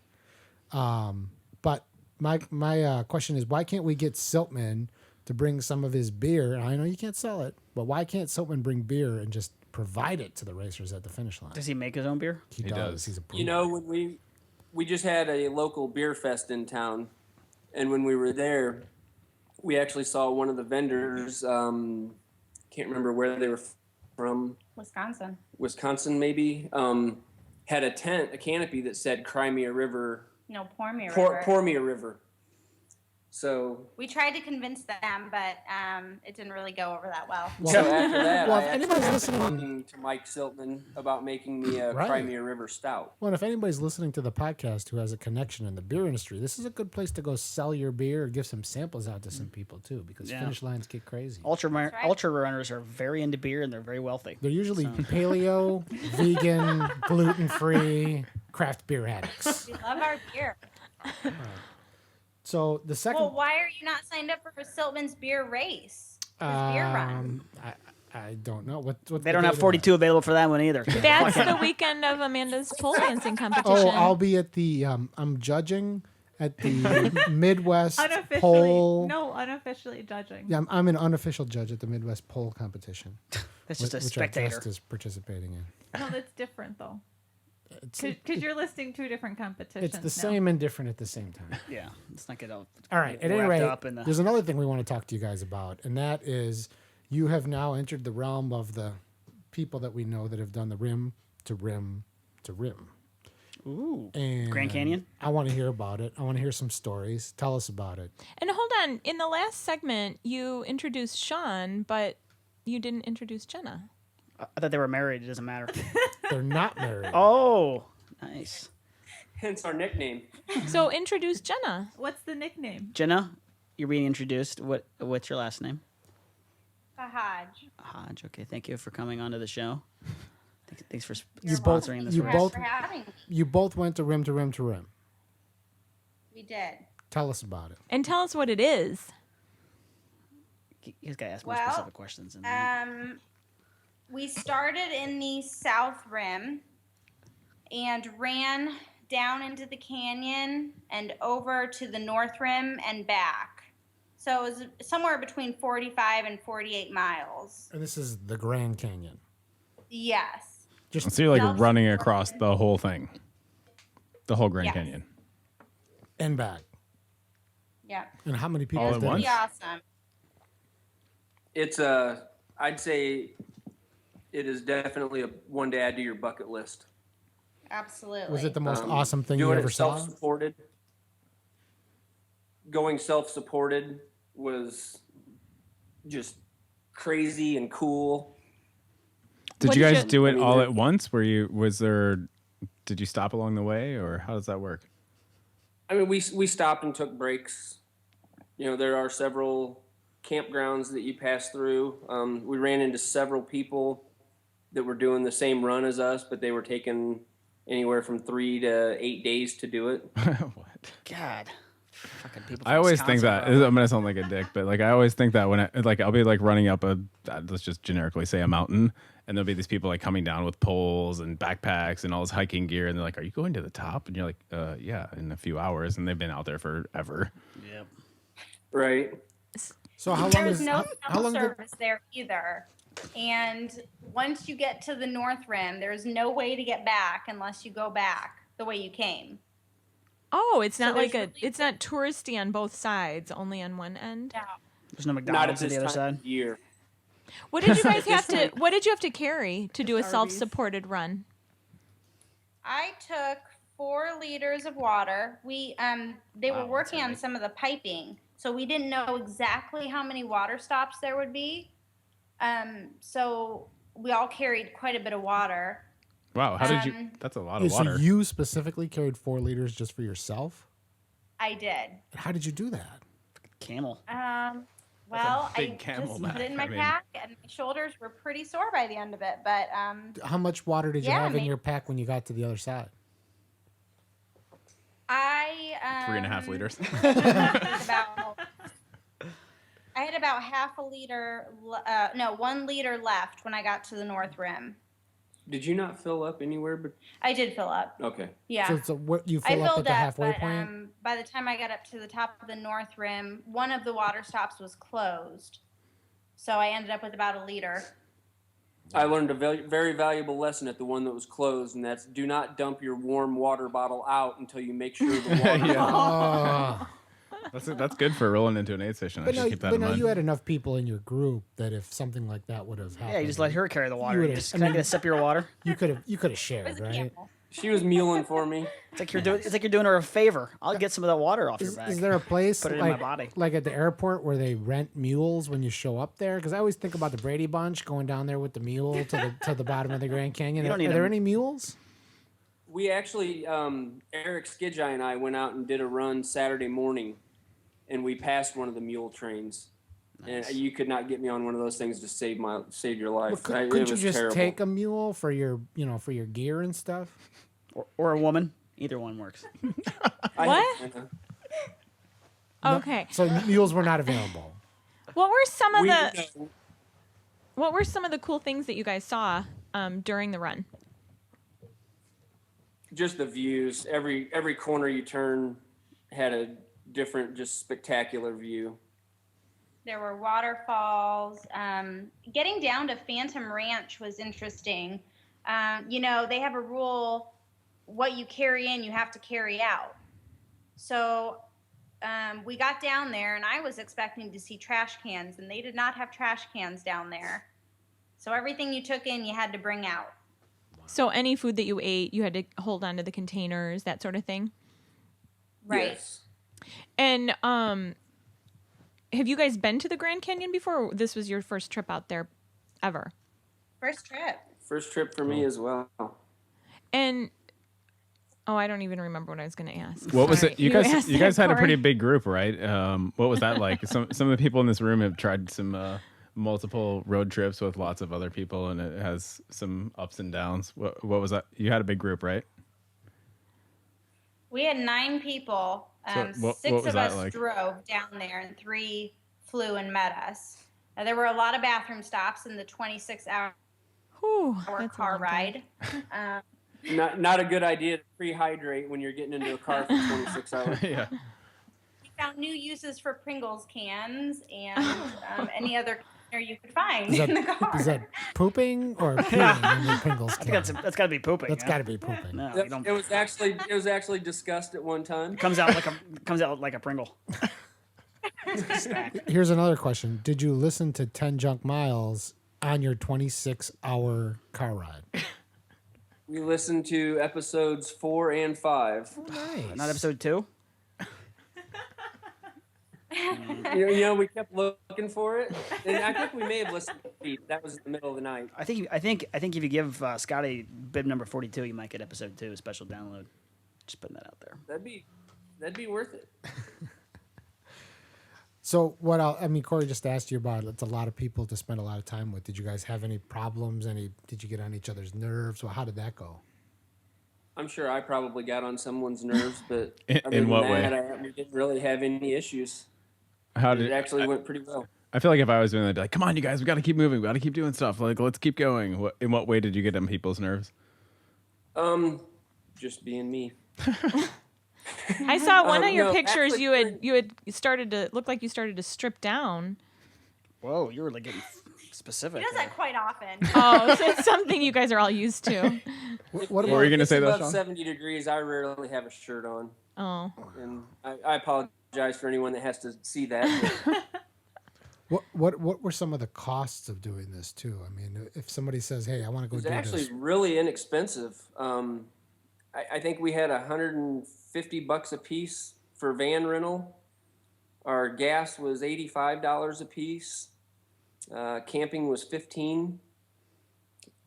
We didn't have any park fees. Oh, you don't have to do like a permit or anything to get your group to go through there? So I mean, other than that, no, being a private group and no camping. If we had camped in the canyon, we would have had to have like a special camping fee. But since we did it straight through with no sleeping, there was no permit needed. So you need a permit if you're going to sleep in the middle. Yes. So did you guys stick together? How long did the whole thing take? Did you guys stick together the whole time? Going out, we were in, I think, 2 different groups, maybe 3. And then coming back, Shawn and I stuck together, and then there were 2 other groups that they broke off into. So So how long did it take you? It took us about 19 and a half hours. So Shawn and 19 I. and a half total, or 19 and a half to go from one rim to the other rim? Total. Okay. And 4.5 of that on the way out was 9 miles climbing out of the canyon. Wow. What did it Yes. ever feel dangerous? No. You I guys say have no, Jenna, pictures. for You guys sure. have pictures where you were like standing on these ledges. It looked like you're going to fall over into the canyon. A lot of those pictures that you saw were taken the day before on a hike that we did. Really didn't take a whole lot of pictures during the actual rim to rim to rim. And some of those were really dangerous. One more question I thought of it is, what would you have done differently? Like, if, for people that are going out there, is you pass on some knowledge to them. I've said since we got back, I would like to do it 2 more times. I'd like to do it 1 time and see how fast I can do it. Yeah. And I'd like to do it 1 time and take 3 or 4 days to do it. I mean, the pictures are beautiful, but they really don't do it any justice at all. Wow, you loved it that much that you want to go back twice. That's pretty cool. Sounds like a really neat trip. Well, that's awesome. There's actually been talk of doing an R5. Oh, that sounds fun. Maybe- What's that? Anybody that Almost wants a to 100 join miler for then? that, R3 Yeah. would be rim I'm to in. rim, so R5 would be rim to rim. I'm doing the math for gatorade. Thank you. Thank you. So 90 I some haven't miles, quite right? learned how Or to count to 5. How many miles was it? It ends up being, I think, just over 100 miles. Yeah. Because the way that we'd like to do it would be using different trails. Like we did the most traveled rim to rim to rim trail is South Kaibab to North Kaibab, back through the bottom and then up Bright Angel. There are actually some trails that are don't have any water stops on them and are unmaintained trails, a little more rugged. And like I said before, just every corner you turn is a different view. So to actually view a little more of the canyon, use some of the less traveled trails. Was that a 2015 or 2016 kind of thing? Probably at least 2017. Oh. I need at least a year to recover. It's coming out. I said I will never do this again. Why? So Jenna almost burnt the visitor center down as we exited the canyon. Oh. What was the That problem? 9.5 mile climb was a little tough. So you were just pissed off at the climb? Or you're playing with matches. yeah. Well, you can take it out on us at the Crimea River course. Just make us do something disgusting. But I would highly recommend that trip to anyone that has a chance to take it. It Awesome. was a great time. Well, thanks a lot for coming by, and I hope that everyone signs up for the Crimea River 50 to watch me and Mike Siltman go Or head to the head. 5 miler or half marathon. Or the 5 miler. It'd be a good first trail run for someone, or a good first half marathon on the I trail. might do the 5 miler. I might do the half. Do you guys do prizes for top finishers? Aaron just found a new fast half or a new half he can win. 5 miles and then do a beer mile. Oh, nice. You can do Aaron's your very own beer mile. one of Aaron's hobbies is looking at the internet for half marathons he could win. So Yeah. Downstate Illinois. Amanda, you nice. should send know. send your I'm husband. gonna see whatever Aaron signs up for. I'm gonna send Brad. Brad will be the eliminator. Okay, well, Like, go fuck with that guy. yeah, fuck that. Go take him down. Go pass him in the last mile. All right. Well, thanks a lot, guys. And next time we want to have you in the studio Thanks here for too. having us on. Cheers. Bye. Bye, guys. Yeah, Wish thank- we could it. Thanks for having us. Love the show. Let's talk about my Ice Age 50. Please. 11 days after Indiana 100. And I had a good race. Good. Really good. Every your time I time? saw you, it seemed like you were doing great. What was your time? 11:15 ish. Oh, so you beat her. I can't even believe you had the energy, I guess, or the willpower to step on the starting line, because I ran Indiana with you, and by the time Ice Age came along, I mean, my feet were still killing, my knees hurt, and then I saw you get on the starting line to run another 50-miler. That was pretty impressive. This guy's pretty goddamn tough. I don't know if you know this. Well, I certainly wasn't 100% healed. I knew that going into it. But I also needed to run a 50-mile race for the AC 100 qualifier, which I've now clarified on the AC 100 page that my opinion or my belief that 100 wouldn't work is total bullshit, and I'm totally wrong, and I could have used the Indiana 100. So I ran this race for no reason at all. But going into it, I thought I you needed had it as a qualifier for AC. Oh, I There see. you go. Motivation. And I ran it one For time. this year, or for if you want to For get it this next year? For this year. Oh, okay. They just make you run one 50-mile trail race. But not 100 miles. Well, You and I did told 2 weeks everybody, no, before? 100 doesn't count. They're very specific at AC, and then it's been clarified since then that I was completely wrong. I'm sure you were like really calm about defending that with people too. No, I You just was called out as you were being just- wrong. Yeah, just like super Took it like a aggressive. man. Yeah. So that was the reason why I did the race, and I've done the race one time before, and I was 11:54. So I was 6 minutes I shy of the remember that. cutoff. Wow, That nice. was 2 years. 2 years ago, they were chanting Coomer Was at this the your, finish was this line. your PR for a 50-mile trail run? Oh. For trail run, it yeah. might be. Yeah. I mean, my 50-mile PR is like 8:22, but That was that like was a on the road. road. Yeah. Yeah. So I would have to look it up, but I'm pretty sure this probably was my PR. And I had a good day, and I ran strong the whole time. 8:22 for 50? That's really fast. I know, is that crazy? Fucking hell. But that's the Lakefront 50. Oh, okay. That was the one that you ran with me, remember? Oh, yeah. Yeah. But damn. Lakefront 50/50. I do it now. Of course. I was saying this earlier while we were running together. It seems like you're kind of getting to that point where your body's just used to running a lot. Like you did the 100 after you did. I mean, it wasn't just you did Indiana, but you also did 60 out of 100 in pot 2 weeks before that. Right. So I think you're like kind of wrapping up to that point where you just keep running, which I think is a really good sign for AC 100. That's good. I'm feeling really confident. I think for the you. best sign at the Ice Age was that, I wasn't having a great day and I didn't go into it 100%, but that the first thing I did is I didn't slow down to run with the people that I liked, which is what I would normally do. Including Amanda. Fuck her. Well, to be honest with you, Robots. there was no slow down. It was I turned around and Amanda was gone, Yeah. and then I was like, well, obviously I this is said meant goodbye. to be. I was like, go on without me. Yeah. And my nemesis, Julie never A. forget you. Stairs, was next. And I came up behind Julie and I said, Julie, I got good news and I got bad news. The good news is you're going to finish. And the bad news is I'm going to beat you. And then I joked around with her a little bit and I took off. That's Dovey. Dovey Dog's in the room because my wife's out of town. And that I kept pushing stronger. And like Cory posted the results of all of us at mile 26. And in those results, I was the last guy. And then at the finish, I was ahead of maybe 8 wow, or 9 those of those people. people. Well, that feels good, doesn't it? Yeah, so I pushed all the way to the end. Yeah. And And that's a fun race where the second half you're feeling strong and doing well. yeah. Do you feel like you actually felt better as the race went along, or did you just run conservatively in the first half? I think I ran conservatively in the first half, and I think that I pushed more in the second half because, like, there were two guys, Jeff Lennard and Tim Cruz, who were working an aid station who just happened to have to get where I was going. So they were running on the trail with me while I was running.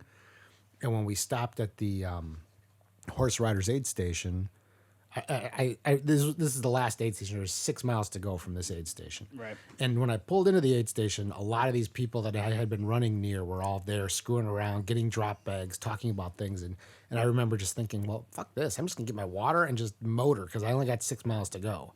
And so I motored out of that aid station. And those two guys, maybe 3 miles later, they came up behind me and said, holy shit, dude, you're hauling ass for that stage of the race. So, I think I just pushed. And I liked pushing. The last time we talked on here, you were like trying out like a diet thing. And that has been great too. Do you think that's kind of been helpful? I think being 10 Have you pounds seen his lighter. legs? Look at his legs. I Looks have like a- not paid attention to his legs. bodybuilder. I'll take a peek. We might have put a picture on the I did thing. notice that tonight though. You're fairly well off the diet. Well, yeah, I mean, we're stuck with the food. What's that the we have. saying? Live life. You Yeah, gotta a little live- life into living. Because you judging wouldn't it. eat the Call it. beets that I brought. Yeah. That's true. Too. Beets are poisonous. False. Yeah, True. I actually posted in the NSNG group that I joined that I've gone about a month now. Could you on explain what that that diet. acronym is It's for? No sugar, no grain. I didn't know that was the thing. Yeah. And again, So that's what it's this not is. a diet. Okay. It's like a lifestyle. So one of the things that they talk about a lot is that you This can. sounds like a cult. I was gonna It say is that. a little bit. It's It's not a little like a culty. diet. It's like you commit Yeah, your life a little to. cool. At some point in time, we're gonna have this Vinny, who is the guy who wrote the book on it. We'll have him on the show because That'd be awesome. He's the angriest trainer of Hollywood. So like when all the movie stars got to lose weight, they call Vinny. Vinny gets the weight off. He's trained everybody. But his big thing is that we got to get off the sugar and the grain. That's So- all I eat: sugar and grain. Yeah, too. well, True. for you, obviously that's working. For me, no sugar, no grain meant I lost 10.5 pounds in less than 30 I days. saw that on the what do you call it? The app we use. Yeah. And I That's making a good. and I finished a 50 and I finished a 100. I know, you and, fucking killed it. I mean, that's a good Working. month, Yeah. for trying. I mean, the next step is being able to race and run without. How many other people are like, oh yeah, that's cool. I also lost 10 pounds and. Well, there's a lot of people. There's actually a guy in that group named Tony Potero who's done Badwater a bunch of times and who's a big advocate of the NSNG. So, but yeah, I think that had a lot. You can't tell me that not carrying 10 pounds down the trail 50 miles isn't making me faster. Oh no, that's you know? that's the number one thing that makes you faster. That's awesome. You probably felt good. Yeah, I felt good. I just want to take it to the next level where I can take the diet into the race as well, that's and to eat that way while I'm running. But I don't even know. Is that realistic? yeah, I mean, who runs with having no sugar? Oh, the one guy does the book we all read. What's that book? Rich Roll.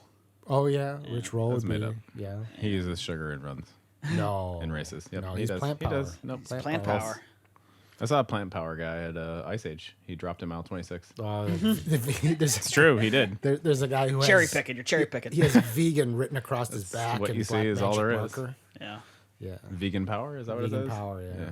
Well, By the way, while we're doing this podcast, I'm drinking Pure sugar pure with sugar alcohol with mixed in alcohol it. in it. yeah. Cayman Jack margarita. Thank you. What was your favorite part of the race, Scott? My favorite part of the race was when we got to 10 miles to go because all throughout the race, I was running into people that would see me and they would immediately say 10 junk miles and they'd give me a high five and they knew me from 10 cool. junk miles.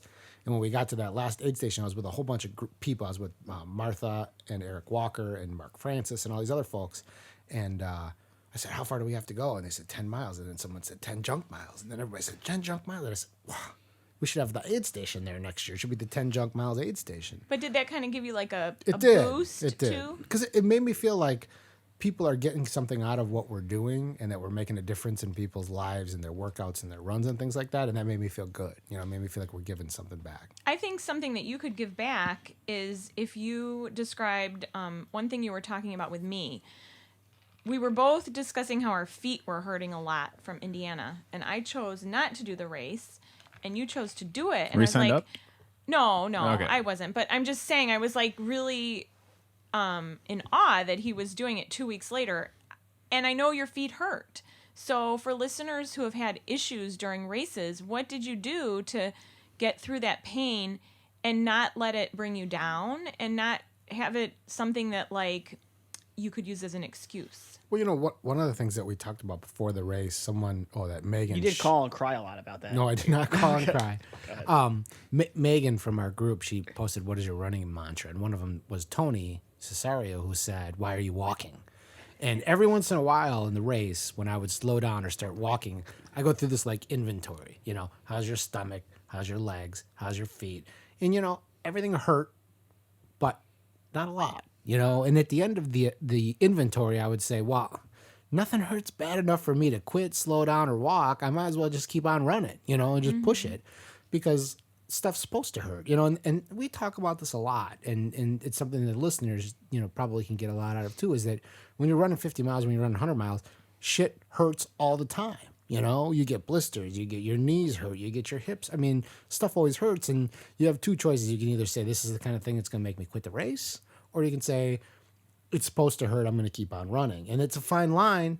But you know, I pushed through, and nothing broke, and you know, I don't have any long-term effects. But you know, my knees still hurt, and you know, I still feel in some ways like I'm recovering from even from Indiana at this point. You know, so I don't think that it's definitely advisable for people to do a 50-mile race 11 days after they do a 100-mile race. But let's also keep in mind that I'm not running that fast, you know, at the end of the day. Well, and I know you seem like you're kind of happy that you've got a little break here from racing. What are you going to do during this time? You've got how long until your next race? I think I have over 8 weeks. Yeah. So what are you going to do now? I'm going to train my ass off, you know. I want to drop another 30 pounds. I want to get some 100-mile weeks under my belt, get some vert under my belt. Tomorrow we're gonna go do these stairs and loops. This will be Scotty and I's first run together in years. Aaron's gonna you're come going? with me. Oh yeah, Cool. We're gonna do some water bears, and we're gonna blow the NSNG by going to the rainbow cone afterward. But we're doing rainbow cone, fogo de chao, fogo de chao, which is meat, all you can eat all meat. meat, and then maybe Mad Max Fury Road. It's a mandate. Just a dude dick. It's an all-day mandate. It's like somewhere between like dude 12-year-olds. big rainbow cone. Yeah. Ice cream. Well, everybody's going to rainbow cones. Yeah. That's- Well, why don't you explain what rainbow cone is? I've never actually had a rainbow cone. Rainbow cone's a time-honored tradition in the Chicagoland area, and it's a waffle cone with a scoop of chocolate, and then a scoop of vanilla, and then a scoop of pistachio, and then a scoop of vanilla cherry, and then a scoop of orange sherbet on top. It's all Like one whole scoop looks- though. That's like at 800 calories of. Oh yeah, easily. Yeah. And it looks like a rainbow, and they actually scoop each one out and put it on there separately on top of Doesn't each it all other. fall off though? It does not. You would not enjoy this place because you cannot tell them what you just want half. You of could. it. No, That's you just the can. Because starting Kyla point. always says no chocolate. She Christ. wants like double pistachio. It's nothing So- sacred. Yeah, you would think they would say no. Screw you. Yeah, leave. The other thing I want to talk about Ice Age, that I did some things that were different again. And I know you're not supposed to do different stuff, but that's just things people say. First of all, I wore the crazy, goofy, fucked up Cory shirt again because I finished Indiana with it. So I was Lucky like, trippy race shirt. yeah, Imagination Foundation. Imaginary Foundation. Imaginary They Foundation. need to sponsor this show, I think. I know. And then everybody knows it's me because they see the shirt. And they're You like, know, oh. it's like, if to describe it to people, it's not a running shirt. No. It's just a shirt. It's a blue flowered t-shirt. shirt. It's It was like tie-dye. it's It like looks a like collared. tie-dye. It's like a collared shirt. No, it's like a polo. t-shirt. It's like a high-end t-shirt with like 2 different patterns on it that are really wild. And everybody wants to talk to you It's about like the Amanda's shirt too. outfit today. The Kinda. only Yeah, that is guy a that lot was like, better yeah. dressed at that race was that tall guy wearing the running skirt. Yeah. Best looking person in a running skirt. If you took in an entire race Amanda's was that shirt guy. and you put the pattern on Amanda's pants on the back of it, that's what the shirt looks like. It's Yeah. like 2 different patterns. Right. Anyway, Black and no, white goes with everything. Looks like it a does. No chafage. Hawaiian person. I wore the same shirt for the whole race, and that cotton keeps the wetness on you, and it kind of keeps you cool. Oh, it's you cotton? know? Or No, it's polyester. polyester. Yeah. Excuse me. The other thing I did was Michelle Hartwig, who was our guest in episode 3. 3? Yeah. She gave me this 2 Toms. It's like a Body glide. it's like a Kinda body glide blister type shield thing. stuff. It's like a salve. Yeah, I see. That's a lot of hashtags lately. What's going on with that? I've Is it that never good? used the product, and she sent me a message like the Thursday before the race. What do you called think two- of that it's product? called Two Toms. How do you spell that? 2 and then TOMS. Okay. And Number 2. so she asked me what I thought, and I said I don't know yet. And she said, well, you should give it a whirl. So for Ice Age, I didn't use any other lubricant. I did Band-Aids, Yep. and then I He's did pointing to his nipples. Yeah. 2 Toms, Okay, so we need to know where the band-aids went. and then I did 2 Toms over all my chest and all my lower parts, and I didn't have, and my feet, all of my feet were covered with it. Not one blister, not one hot spot. That's awesome. 1 inch of chafage, and I have never had that happen. He was in like there. a walking commercial It after that was race. Yeah. That's what he kept insane. saying. And no chafing. Well, you gotta and it's just understand. 2 Toms. I'm a big guy, okay? Like Aaron's a small guy. Aaron has chafage issues. Is this like a surface area? I got Benny's on right math? now. Yeah. Just like, He has Band-Aids on now. Waterproof Where's band-aid. the is camera? that just like? So What did you do that with your fingers? The way you rub your stimulated nipples? them. That's how you fucking he was rub trying to be nipples. sexy. I That's don't how you know. rub. How do you rub nipples? Anyway, With or without band-aids on Yeah, them. doesn't matter. You rub them the same it's way. like pasties. So Separate but equal. No, everything is equal. I have never in my life had a You race guys of. should start wearing pasties then. I do You have know, some of those with two nipple toms. You don't daisies. need to wear pasties. With two toms, you can just put it on your, But and I you don't feel even like need if you band-aids. did, like they make pasties and all kinds of fun like patterns and prints, and I feel like that would just be more festive. Is no? your Especially with Aaron running around shirtless now. Yeah, see, I got my shirt on, well? so nobody That's the thing. I didn't cares. have the. But then you Band-Aids don't have to on. worry about it. Yeah. You know, the funny story is Alfredo's story. I don't know if you guys ever heard this. His first 5K when he was super fat still, and he was chafing and he was bleeding and he was crying and he goes to the aid station. He didn't know what to do, and the lady pulled the shirt and she took out a scissors and she cut the shirt where the nipples were Classic. He had two sticking out. circles. That is He did. hilarious. Yeah. And I actually saw a picture of a guy, For a 5K? Craig Thornley's brother, with a smiley face with the nipples out and then a smile on the thing. Anyway, two toms. I can't say enough. It was freaking awesome. They've never given us anything for free. I'll try Don't it have any out. money. But no blisters on my toes, and I am famous for having bad feet and bad blisters on my toes. Nothing. The other thing I did was I wore those underwear. Remember that she brought Saks, Oh yeah. which Cory's wearing right now. And now he's showing his Those underwear. were originally for me, though, weren't they? I don't know. You weren't here. So I wore those, and same thing. No problems. It was outstanding. So I'm gonna keep doing that for. What if you guys share the underwear? We could. That's No, fine. I'm that's cool with not that. Dudes don't share under. That's, I don't know. Maybe you're in a different family. Dudes don't share on. Who shares underwear? Girls do it. Sure. Animals. I don't know what girls do. It seems By like the way, I don't want to let this get too far down the road, but before we circle back around, Amanda knew a lot about pasties. That's in no way related to pole dancing? No. You were talking about colors and varieties. She's trying to do her own beat. That's the Garmin beat for the next segment. That was a good one. And we're moving on. All right, what else do we want to talk about here? it's about the right amount of time too. We should probably get the hat out and do some questions out of the You hat. want to do the hat? Cat, What else do we Cat have on loves there? the hat. I like that. Give me the hat. It's up there. Cat's hat. We're gonna pull something I feel out of the like Kat hat. already has a thing. We need a song for the hat segment. gonna- Then we need like I'll make you some know, songs. like a topic in the hat. Or, That's gonna be the you new know. beep, and I'm gonna make it at PTSD volumes for you. She's a maniac. She's had 8 ounces of a cherry coke. She's sober. Yeah. This is why I can't ever drink anything. This thing is just pure. How many times have you been This on is a like podcast? main lighting sugar right here. This What? thing. How many times have you been on a podcast? Well, this is the first podcast I've ever listened to. All right. Wow. Thanks for listening to our podcast, by the way. She's cramming on the way over here. I listened to it all this week.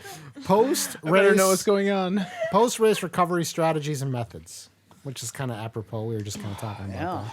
that. What do you do to recover? I go for a run the very next day. Every time. What You kind have of to. run?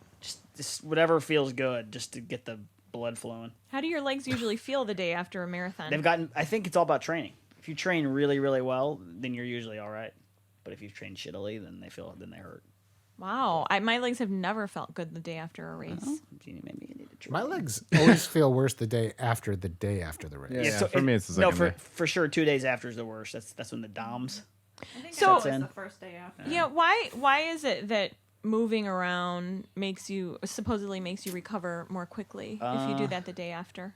Because the delayed onset. You can Google the delayed onset. Hashtag muscle- science. DOMs. Muscle soreness. Yeah, but it's just like you have to get blood moving into those cells or Because something. it's so hard for me to get motivated to do that. But it sounds like moving around the next day is a really good thing. It helps. But I think even like just any type of movement is good because I notice typically my next day after you feel like you just want to relax and lay around the house and you kind of start to feel like, oh, I earned this. But after pot the next day, I was there cheering and kind of crewing and helping people out, and I spent the whole day on my feet, and that was probably the best I've ever felt after a race. Even after a race, like after Ice Age, the next day I went to the studio and I was practicing on pole stuff. And I think just any type of movement helps. So you don't have to, I think, go for a run, but go for a long walk. Are you do saying- some type of movement. I think age is a factor too, because I feel like I know. You're just old. That's why. Well, I mean, I'm 10 years older than Amanda, and I do feel like I'm. Is it a mental thing there, or your body just is No, beat my up? body just feels so beat up the day after. Yeah. Yeah, But- but think of Salamo. I mean, you were able to go through, and that's. we What about talked a eating? lot. You eat a lot after a race? A lot of protein? That's probably, maybe that's it. Yeah, maybe that's another thing to say, like to Yeah. really focus on what you should eat afterwards. I try to I jam. like to eat edible marijuana after a race, so that's- just sort of like relax. That's illegal. Well, it depends on what state you're in. I eat like a wouldn't- 12-ounce do that steak. in Illinois. Like a medium a rare big steak. steak. Yeah. Yeah. gotta- So maybe that's a good Chicken. point that whatever you choose to eat afterwards is really important, and I probably don't Milkshake. pay attention. Yeah, Yeah. Amanda's always on the Milkshake. milkshake. What kind of milkshake, Amanda? Yeah. Oh Lord. Strawberry Break it down. and go to Oreo. Strawberry mint Oreo is a preferred Strawberry flavor. mint Oreo. For me, it's walking or running. I mean, Tony Cesario is on the internet with me every morning after the race. Hey, you want to go for a run, or even just a walk if you want. So it sounds like, to answer that question, the most important thing to do is to keep moving. I think Yeah, I motion is agree too. lotion. I always try Okay. and do that after. Second question. This came from the internet, from a Twitter. Fan. Twitter. Nice. We have a Twitter question. Training with a job and a family. How do you get your training in when you have a busy life with a job? I mean, obviously this doesn't apply to Aaron. Not at all. No job, no family, Yeah. no appointments. Well, I think running has to be a priority in your life. I mean, that sounds kind of weird because everyone's saying, no, family is my top priority, job's my top priority, but you have to make I think running you a gotta have your huge thing. priority too, and then organize your day so that it fits in. I mean, make a schedule in advance. And I think some running Cory, is did you better hear than that? no running. Schedule in advance. Go ahead. People, sometimes you hear and you see people on Strava and you think, oh, okay, well, so-and-so's doing 10 miles every day during the week and I don't even have time for that. But even if you wake up and go 3 miles, it's better than nothing. Yeah, I think like what Kat's saying. I mean, a lot of people like to say, "You don't understand. I have a family. My family comes first, or I have a job. My job comes first." And I think they use that as a cop out for not doing what they want to do because what I mean, obviously your family is a priority. If Zoe breaks her arm, and we're going to a 100-mile run, you're done. You're going to take care of your family. But that's not what you're saying. What you're saying or what I'm saying is that I have a life and I know what I have to do in my life. And if you want to train, you have to put your training in your life somehow and schedule it in, and it's not negotiable. I don't wake up in the morning and say, well, I have a busy day at work and my wife needs me to do X. I say, I'm going to get my running in. How am I going to do it? Right, right. Because I have a lot of friends that, I'll say, hey, why don't you come run with me? Why don't you come do a 20 with me? Why don't you do a marathon with me? And they always say, you don't understand. You can't possibly imagine what it's like to have kids. Well, that's bullshit. First of all, It is. I can imagine what it's like to have kids. I can imagine a lot of things. Having kids isn't outside the realm of the things I can I picture mean, I in my want to mind. imagine that. Yeah, but I I mean, mean, it's pretty great, but But I think what they're saying is, running with you isn't a priority to me. Well, I don't and have time Scott, for that. Scott, you've made fun of me before because my house is a mess, but that's actually kind of a choice. I didn't make fun of you because your house was a mess. I made fun of you because there was a fucking Lego Legos everywhere. Lego Okay, accident. But I didn't care about your house in any way. I I don't don't know if even- your house was messy. I don't mean, care if you care. Well, but But what you I'm just told the internet that I made fun of your house being messy. getting dicey Okay, in here. he made fun of my house being messy, but that's actually a choice. Like, okay, so now do I stay at home and pick up the Legos or, bug my kids to pick up, or do I go do my run? It seems sort of weird, but it's the truth. And My house is a mess, though. so you decide to go running a lot. Legos everywhere. Yeah. What kind of toys do you trip over in your house? Do you really want to know? No. The one thing I've been doing, a place where I'm hosting a Fat Ass this weekend has a pretty good hill that's sort of like I don't know. There's a good hill to do hill repeats on. So during their soccer practice, I'll go there with the kids and they start doing soccer practice, and then I go do hill repeats, and then one of the kids is practicing, and then the other one will come with me, and he's you kind of find creative ways to get a run in or at least be moving for a while when most of the parents show up at soccer practice and sit down on a chair and don't do anything. And you could also run during that time. That's a great point. I imagine, Kathy, you're up at like 4 a.m. running or something, right? No, I work early in the morning now, Oh, okay. so I sometimes get to run when my kids are at school. But like the other thing I'll do is my son will ride his bike while I run. That's Yeah. cool. Yeah, so and sometimes Because that she has actually a double issue because she's got a husband that has to get his workouts in. Yeah. And so, I mean, so does Amanda when you think about it. Although his workouts take like 15 minutes because he's so fast. To run But 10 anyway, miles. I think the bottom line is that you can always make it work if you make it enough of Do you a guys priority. run with your husbands? Never. No, Classic. mine doesn't run. He rides a bike. Well, and I think the bottom line is if you know that, you know, Zoe has a recital and Alex has to be at soccer and that Scott's got to get his bike in. And Not even like on a just say, Sunday morning? Here's You how guys I'm don't going to go get out for, my like, run in. You know, couples I run? mean, Right. No, he's way too fast and I'm way too slow for him. It would be like because I mean his like I don't know casual run pace. If he's running slow, he's running 7-minute pace. Jesus. So like if I he's can't even out- run that fast. If he's out doing like a training run, he's between like 5:30 or like 6:30 pace, which is But he doesn't want to just to go run with his wife and then maybe get a No. coffee afterwards, something fun, read the paper. no. Like if anything, like dick. maybe. I know, I agree. I'm kidding.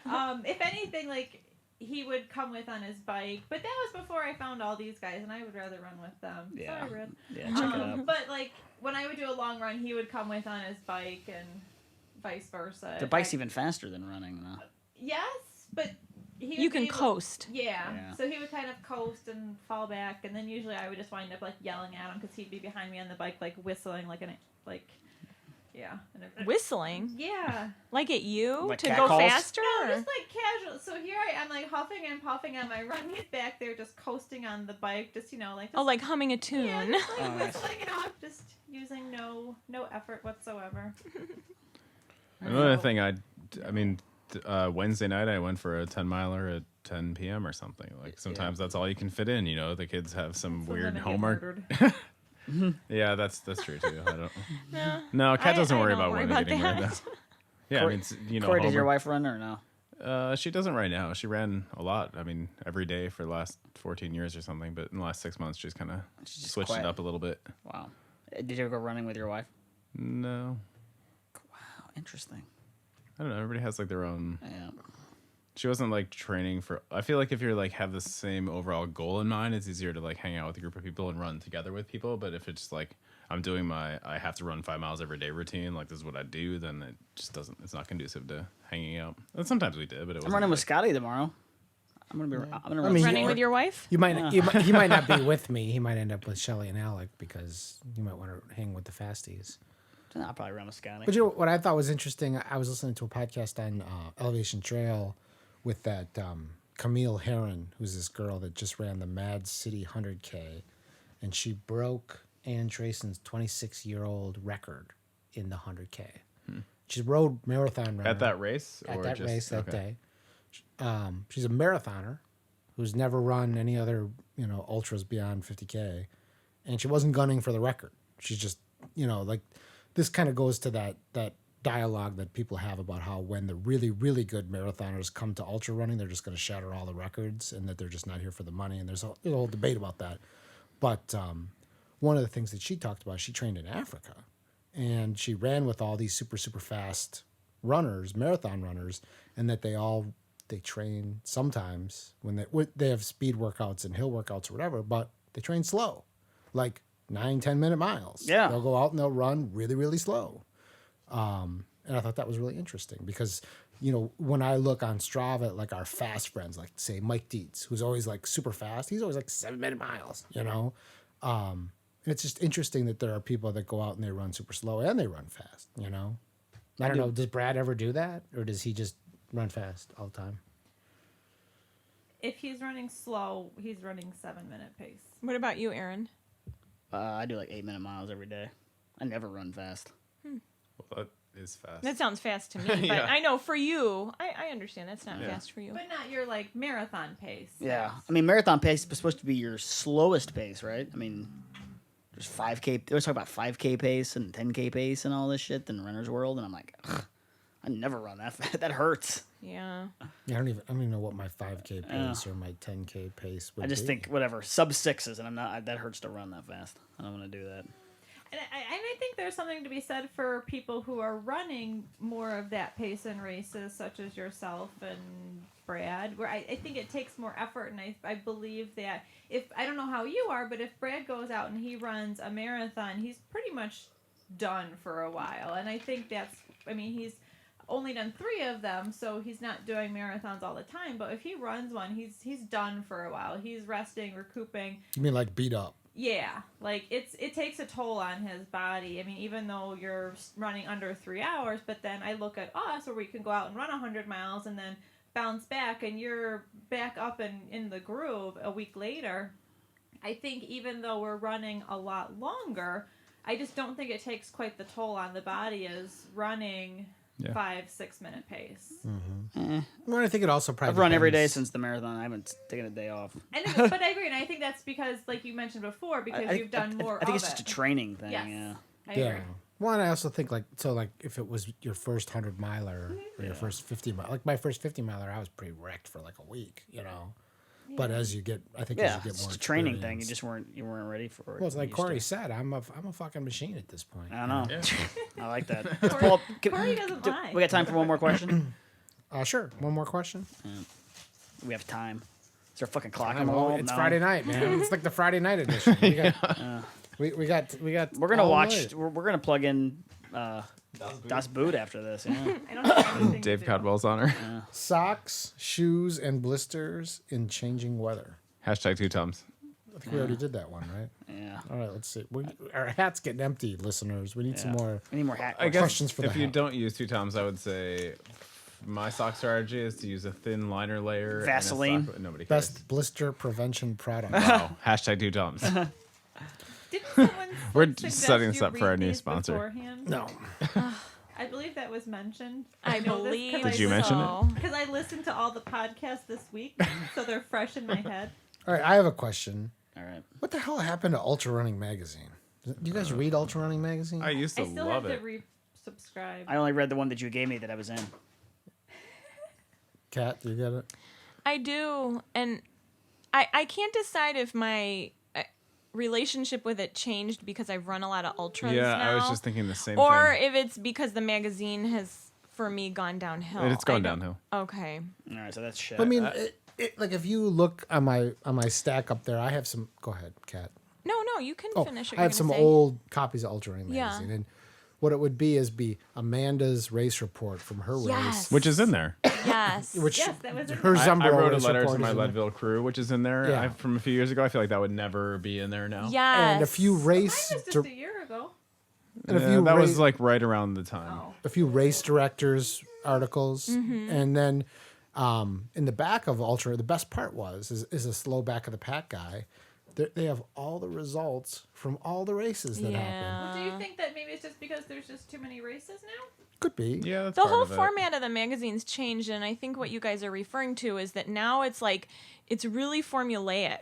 Like Yes. it's these particular people have their columns every time, and like- there's not much room for kind of off the cuff, maybe not perfectly composed pieces. For sure. And now it seems like the race reports even are, I don't know, they're We said the same thing today. While I we would were rather chatting read about that in the race Cory's- reports. Even the race reports themselves. I agree Right, with what you're they're saying. commercial. Just- They're like an ad for the Yeah. race. I mean, a lot of them are very well written, but there was something just yeah. so cool about seeing like some random person who came in 265th place, what they had to say about the race. Right. I missed that. and a that was lot. like the article about the race in the magazine. That was And I would rather read Cory's letter to his Leadville crew than read another article by Ian Sharman about how to run downhill. How to run in a weight or, vest. with the best.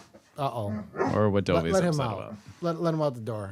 Sorry. Yeah, and I still find there's some interesting Sorry, things Dovey the that dog's in here. some of the elites write in those articles. I'm not going to say that it's like bad, but No, it's it's not lost bad. its character. I Yeah. think that's what it is for me. Like they could have all that stuff and then those results too. Like for me, one thing that I've always loved about ultra running is that you can like really connect with people. Like you go out on the trail and you meet people running and you just like feel like you're doing this thing together. It's like a special thing. And I felt like that came across in a lot of the race reports that you were reading before. Yeah. And now it's just sort of like our course is cool because of blah. And like it was the weather of the day or whatever. It just lacks that sort of like deep human connection that I felt like was a part of what drew me to Well, it in and the you know first what? place. The other thing is that it seemed to me that the old articles would be, let's say, fast and windy on the X race today, and now it's more like Max King wins the blah blah blah, and then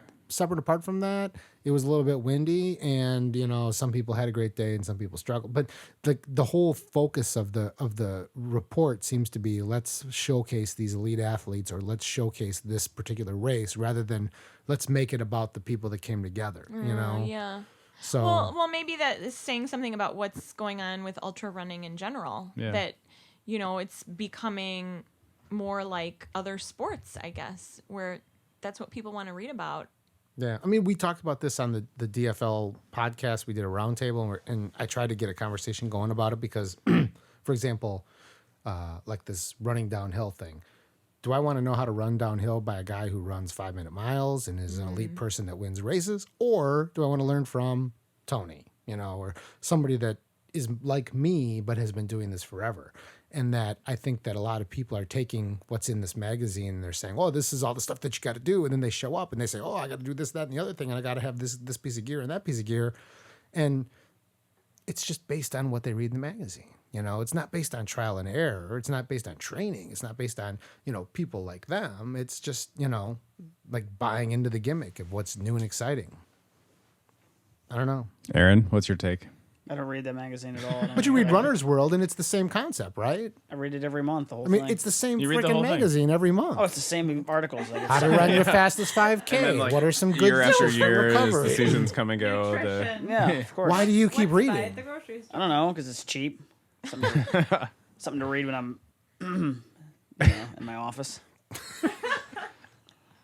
It's funny though, Flip because through when it. I would get Runner's World, I got it for free when I was doing marathon training. You get Runner's World for here. free? The room's spinning right now. But it's funny though, because it got to the point where I didn't even want to take it out of the little plastic wrapper anymore, and I would just automatically just pitch it in the recycling bin, and there comes. Came in a Brad- plastic wrapper? That's weird. Well, like, when is the last time you There read comes- something that but was there interesting comes, in Runner's Brad World? comes and plucks it out of the garbage. Oh, I to, read- read Runner's World, and I'm like, oh, what are you Like doing? once a quarter, there's a good article by the guy that's the first. What I don't know the guy's name now, but he's Meb. no, not Meb. He's like a regular contributor. The one marathon runner that we know. He's like a regular contributor. He writes a bit about I don't know.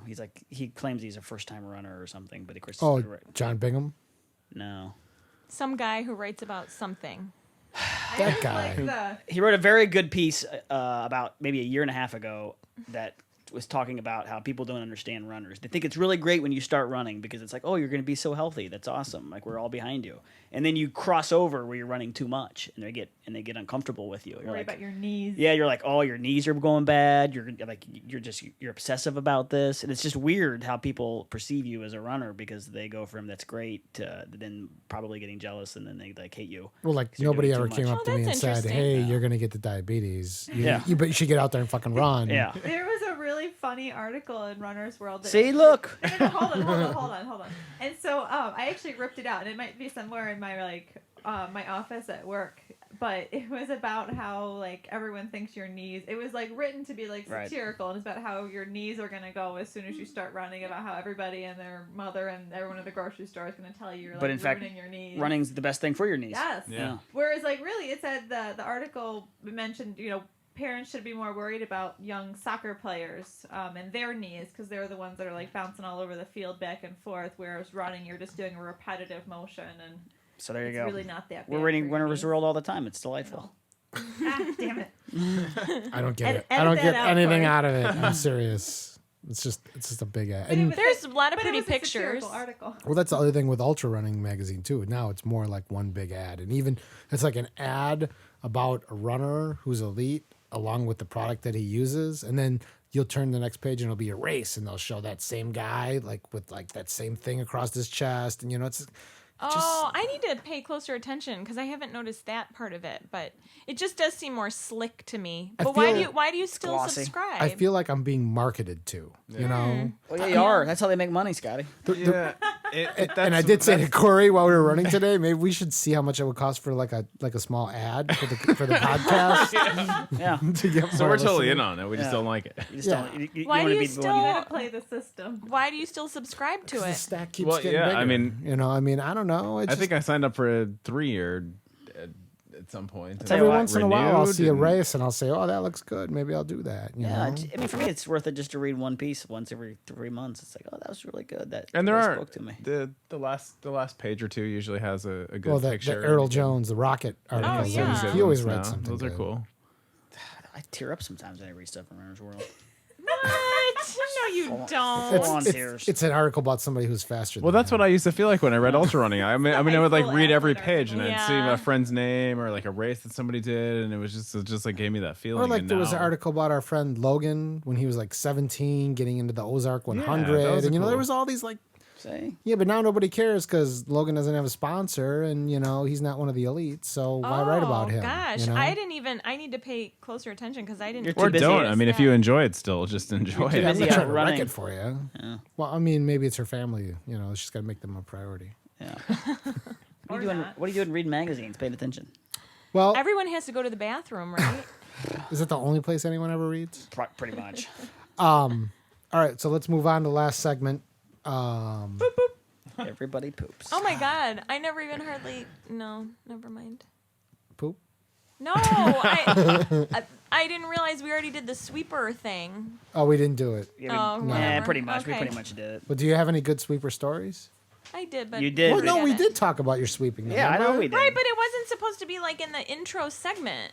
We were going to talk about Ice Age later. We're not a professional. You want to do like Whatever. do No, a- I don't want to add you wanna anything do like 39 else. minutes? You're right. I did talk a bunch about it. We could do like a 39 I minute. want to break it down Do piece you want by me to jump back in? I want to talk about each flag that I Yeah. pulled out of the Let's ground. talk toothpaste, gel or paste. Gel, duh. See? Do you have a strong feeling? I don't care Me about that I kind don't of know. crap. Scott was telling me the story. I don't even know what that means. Sometimes it's like baking powder. I don't care about that kind of crap. just straight up baking powder. All right, so Okay, we're last coming back segment. on the 26th. What are we doing between now and then? I'm going to be training my ass off, and I have no races. So I'm going to be doing some. When's the 26th? What day is that? It's the Monday after I Memorial think Day it's or a something. Tuesday. I have a friend coming in from LA that he's in TV news. He was very Well, excited. he wants to be on the podcast. I know, that's what Let's I'm book saying. him. Can we book him? Do we have anybody that Does day? he run? Yeah, oh yeah, He runs. Jen He- DeSalvo I ran is a coming marathon in with on him. that day. Let's bring them both in. Can we do that? but he won't be here on Tuesday. He won't get here till Thursday or Friday. Oh. Well, we'll book a. I another don't have one. any future dates scheduled because nobody except for Aaron We'll discuss this will off the tell podcast. off the me air. their availability. Apparently, I feel like on-air shaming is the way to go to get the schedule. Yeah. Yeah. I'll have my schedule in, and we're gonna book Burton because he wants to be on the podcast. Shout and out. Can we still Yeah, say Justin shout out? Burton? Yeah. He's an interesting guy. I ran the Big Sur Marathon with him, and he had never run more than 6 miles yeah, prior you to told that. this story Yeah. before. On the On the air? podcast. Oh, nice. So he'll be on. Well, nobody's listening. So I didn't listen to He's that. like I don't he's like a remember that. Even professional. while we did He's it like the a first time. professional broadcaster. Yeah, he's a news guy. Yeah. And he's starting his own podcast. We're professional broadcasters. We don't get paid for it. He gets He's paid. gonna take over the podcast. Well, you never Like know. Amanda did. Two Toms might be was sending us a fascinating. big check. Or a lot of lube, one or the other. I don't know, but they might prefer to advertise in Ultra Running magazine, and I don't know if they can do both. Burn. Well, Now know, now I that think we've trashed. I think advertising on this podcast would be a much better use of their money than Ultra Running Magazine because you just page right past the ads. You don't actually read those ads, do you? If you're listening to this podcast, we got you. You know, it's like the car's up on the Unless thing. they're You know. skimming through all the Yeah, crap. I mean, I can picture some of those ads in my mind nobody as does that. we're speaking. The three, Sage and Max and whoever. Yeah, with the yeah. Yes, fucking that's shoes. exactly the one that I Vespa. Three oh, guys. the oil. I mean, yeah. I've been in a lot of ultras. It works. bags. That shit works. And me, The bags. Corey, and Tony have never kind of walked almost hand in hand with our shoes over our back. Post-race. Talking Guys, about let's just take our taking shoes a off and slurp chill of for a little bit. Udo's oil. I think we should do that at the next race. We'll have to get a picture of that. And then put hashtag 10 junk miles underneath it. That's good. We'll do poses from We can do it with the ads. bear. Well, okay. I won't be there. We can Photoshop you. Yeah, from last year. She was there last year. She finished last year. So, She doesn't like the trout at the end either. no. She loved the You ate trout. Oh, I ate the trout. Yeah, she ate the shit out of that trout. All right, so what are you doing in the next 2 weeks, Kat? Just hopefully, I've been kind of bad about fitting my running into my schedule. Well, you got a And- family. I mean, it's hard. Oh Lord! You wouldn't understand. No, I'm saying I've been bad about it. I have had some good excuses, but I feel like these next couple weeks are really important because I have Black Hills 100 at the end When's of that? June. End of June. Yeah, and so I really need to get some good miles in the next couple weeks. And you're pacing at Kettle. I am. So you got a pacing gig coming up. When's that?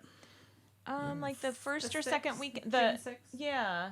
I'm It's pacing coming up. somebody. That's like 3 weeks So away. we'll wanna pace both be somebody? running. Am I pacing I'll somebody? be at a bachelor party Yeah, you that should weekend. pace someone. I got I know of. a girl that No, needs a I think. pacer. Yeah. I think I am. Oh, cool. So we'll all be running at night. Not all of us. I won't be there.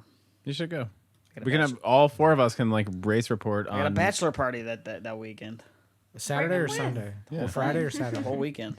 That'd be fun. Bachelor party at the 100 miler. Ooh, if I ever get married again, Jeez. sorry, Kyla. Be a great idea. We'll go do, not hard rock together. What are you doing next 2 weeks, Aaron? Other than the bachelor party? Nothing. You get training?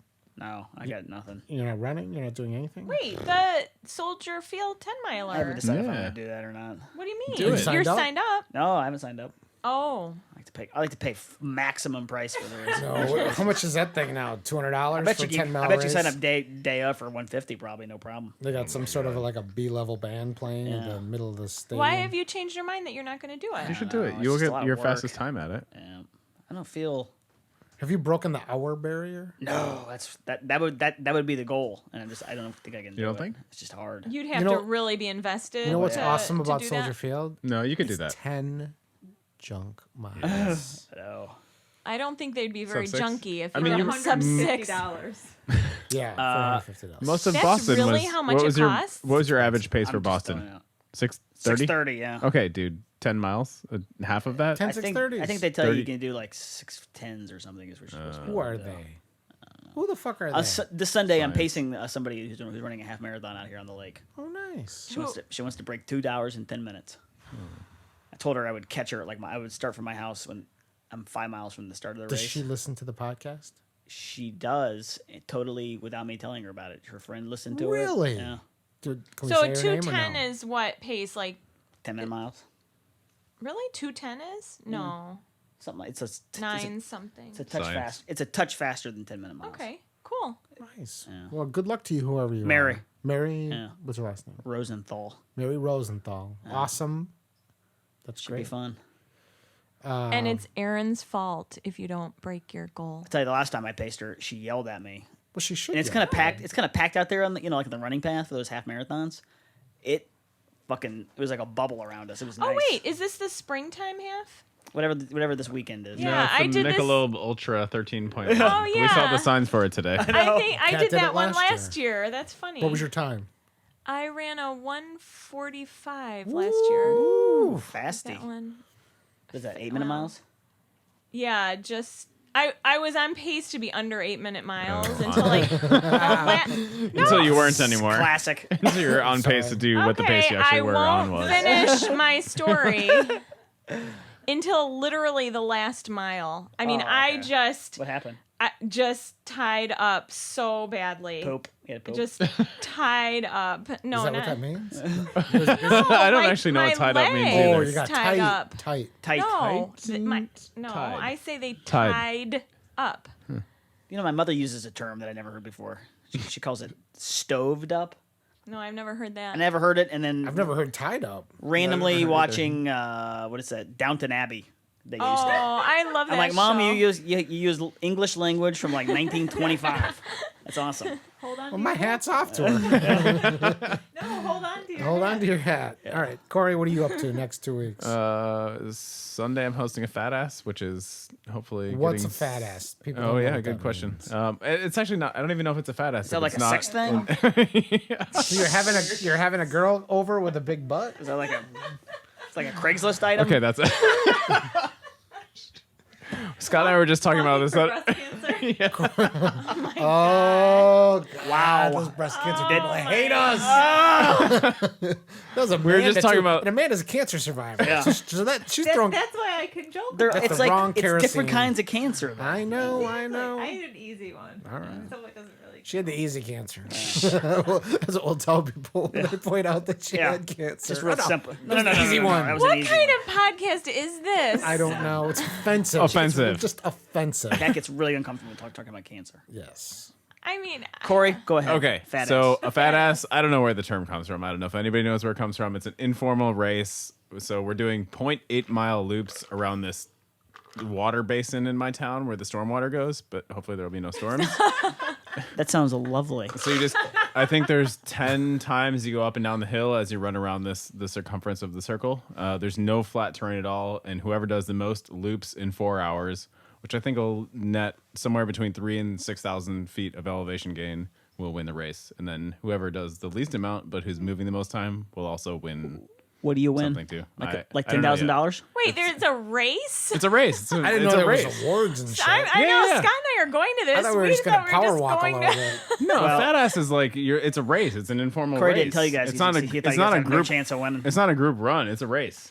Jesus. So you know, there's no registration fee. There's no official fun's over. results. Yeah. But there is a prize, right? There's a prize. We haven't figured out what it is. I want to yet. go for that guy that But was we're out using there long stickers. and didn't get the I most. like the stickers Oh, yeah, idea. yeah. So Okay, every I'll bring loop you put a stickers. sticker on the board for your name, and then whoever does the most loops. What's the gets prize? most- Maybe I'll do this fucking thing. You should do it.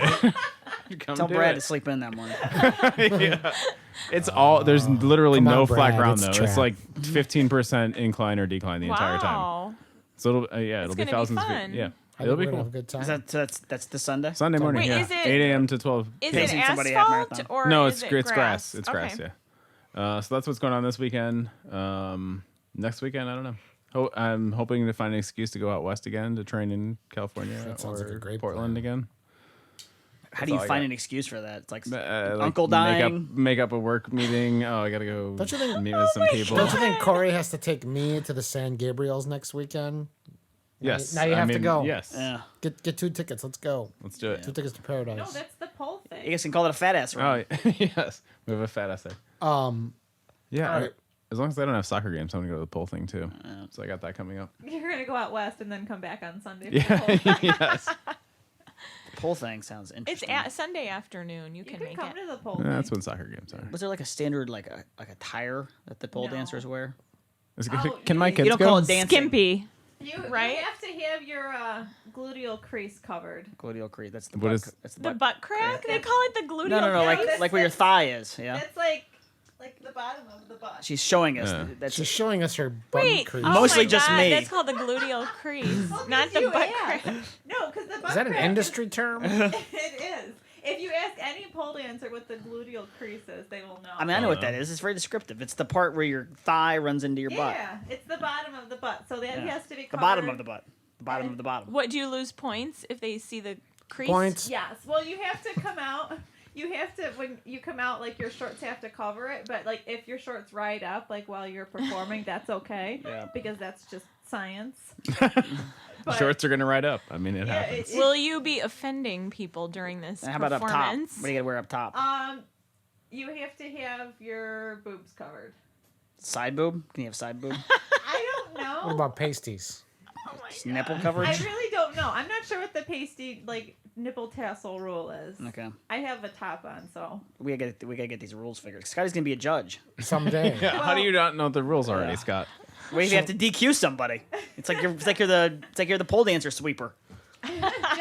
he's judging, but not judging. He'll be judging. Don't judge. unofficially. There are some people who do judge these things. Oh yeah, there's judges. No, I and point mean- systems and. Judge but judge. We have a Facebook. Not judge but not judge. Oh, We have a Facebook page, and please come on the page and leave comments and questions and give us some subjects to discuss. We have a Strava group, which has about 20 members in it right now, and that's where you get Kat's kudos if you're in the Strava group. If you're not in the Strava group, she's not going to Kat's talk about kudos. you. So I'm not in it. hashtag 10 junk miles. Give your run a really cool name seems to be the It trick seems so to be far. how you so. win. Yeah. Review us on iTunes, please. There's 1,200 people that have downloaded episode 1. 38 people have given us a review. Give us a review. I don't care how big it is. I don't care how short it is. Give us a review. It really, really helps. It moves us up. Everybody sees that. Everybody listens to it. I don't make any more money. I don't make any less money either because we're not getting anything. But maybe we'll get some 2-toms. Go get some 2-toms, everybody. Buy 2-toms. Try it at your next race. Post on our page how you feel about the 2-toms. We have 46 seconds of disk space available. All right, so I have 46 seconds left to wrap it all up. 40. We are on Twitter at 10 junk miles. You can find Amanda How are we gonna know what Amanda likes to have for dinner at the fucking Wendy's? If we don't, To be if we're out of- continued. if we're out You of could space. follow me on Instagram for that. It's fascinating. Go run 10 junk How much miles. time do we left, Cory? Thank you. We're Bye. good, I fixed it. Oh. We have 16 minutes now. Okay. Amanda, back to yourself. All right, now I got another hour. Let's go. Let's go. Oh my god, let me tell you about this pizza I had the other day. It was Gardenera Italian beef. Okay. Take care, guys. Thank you.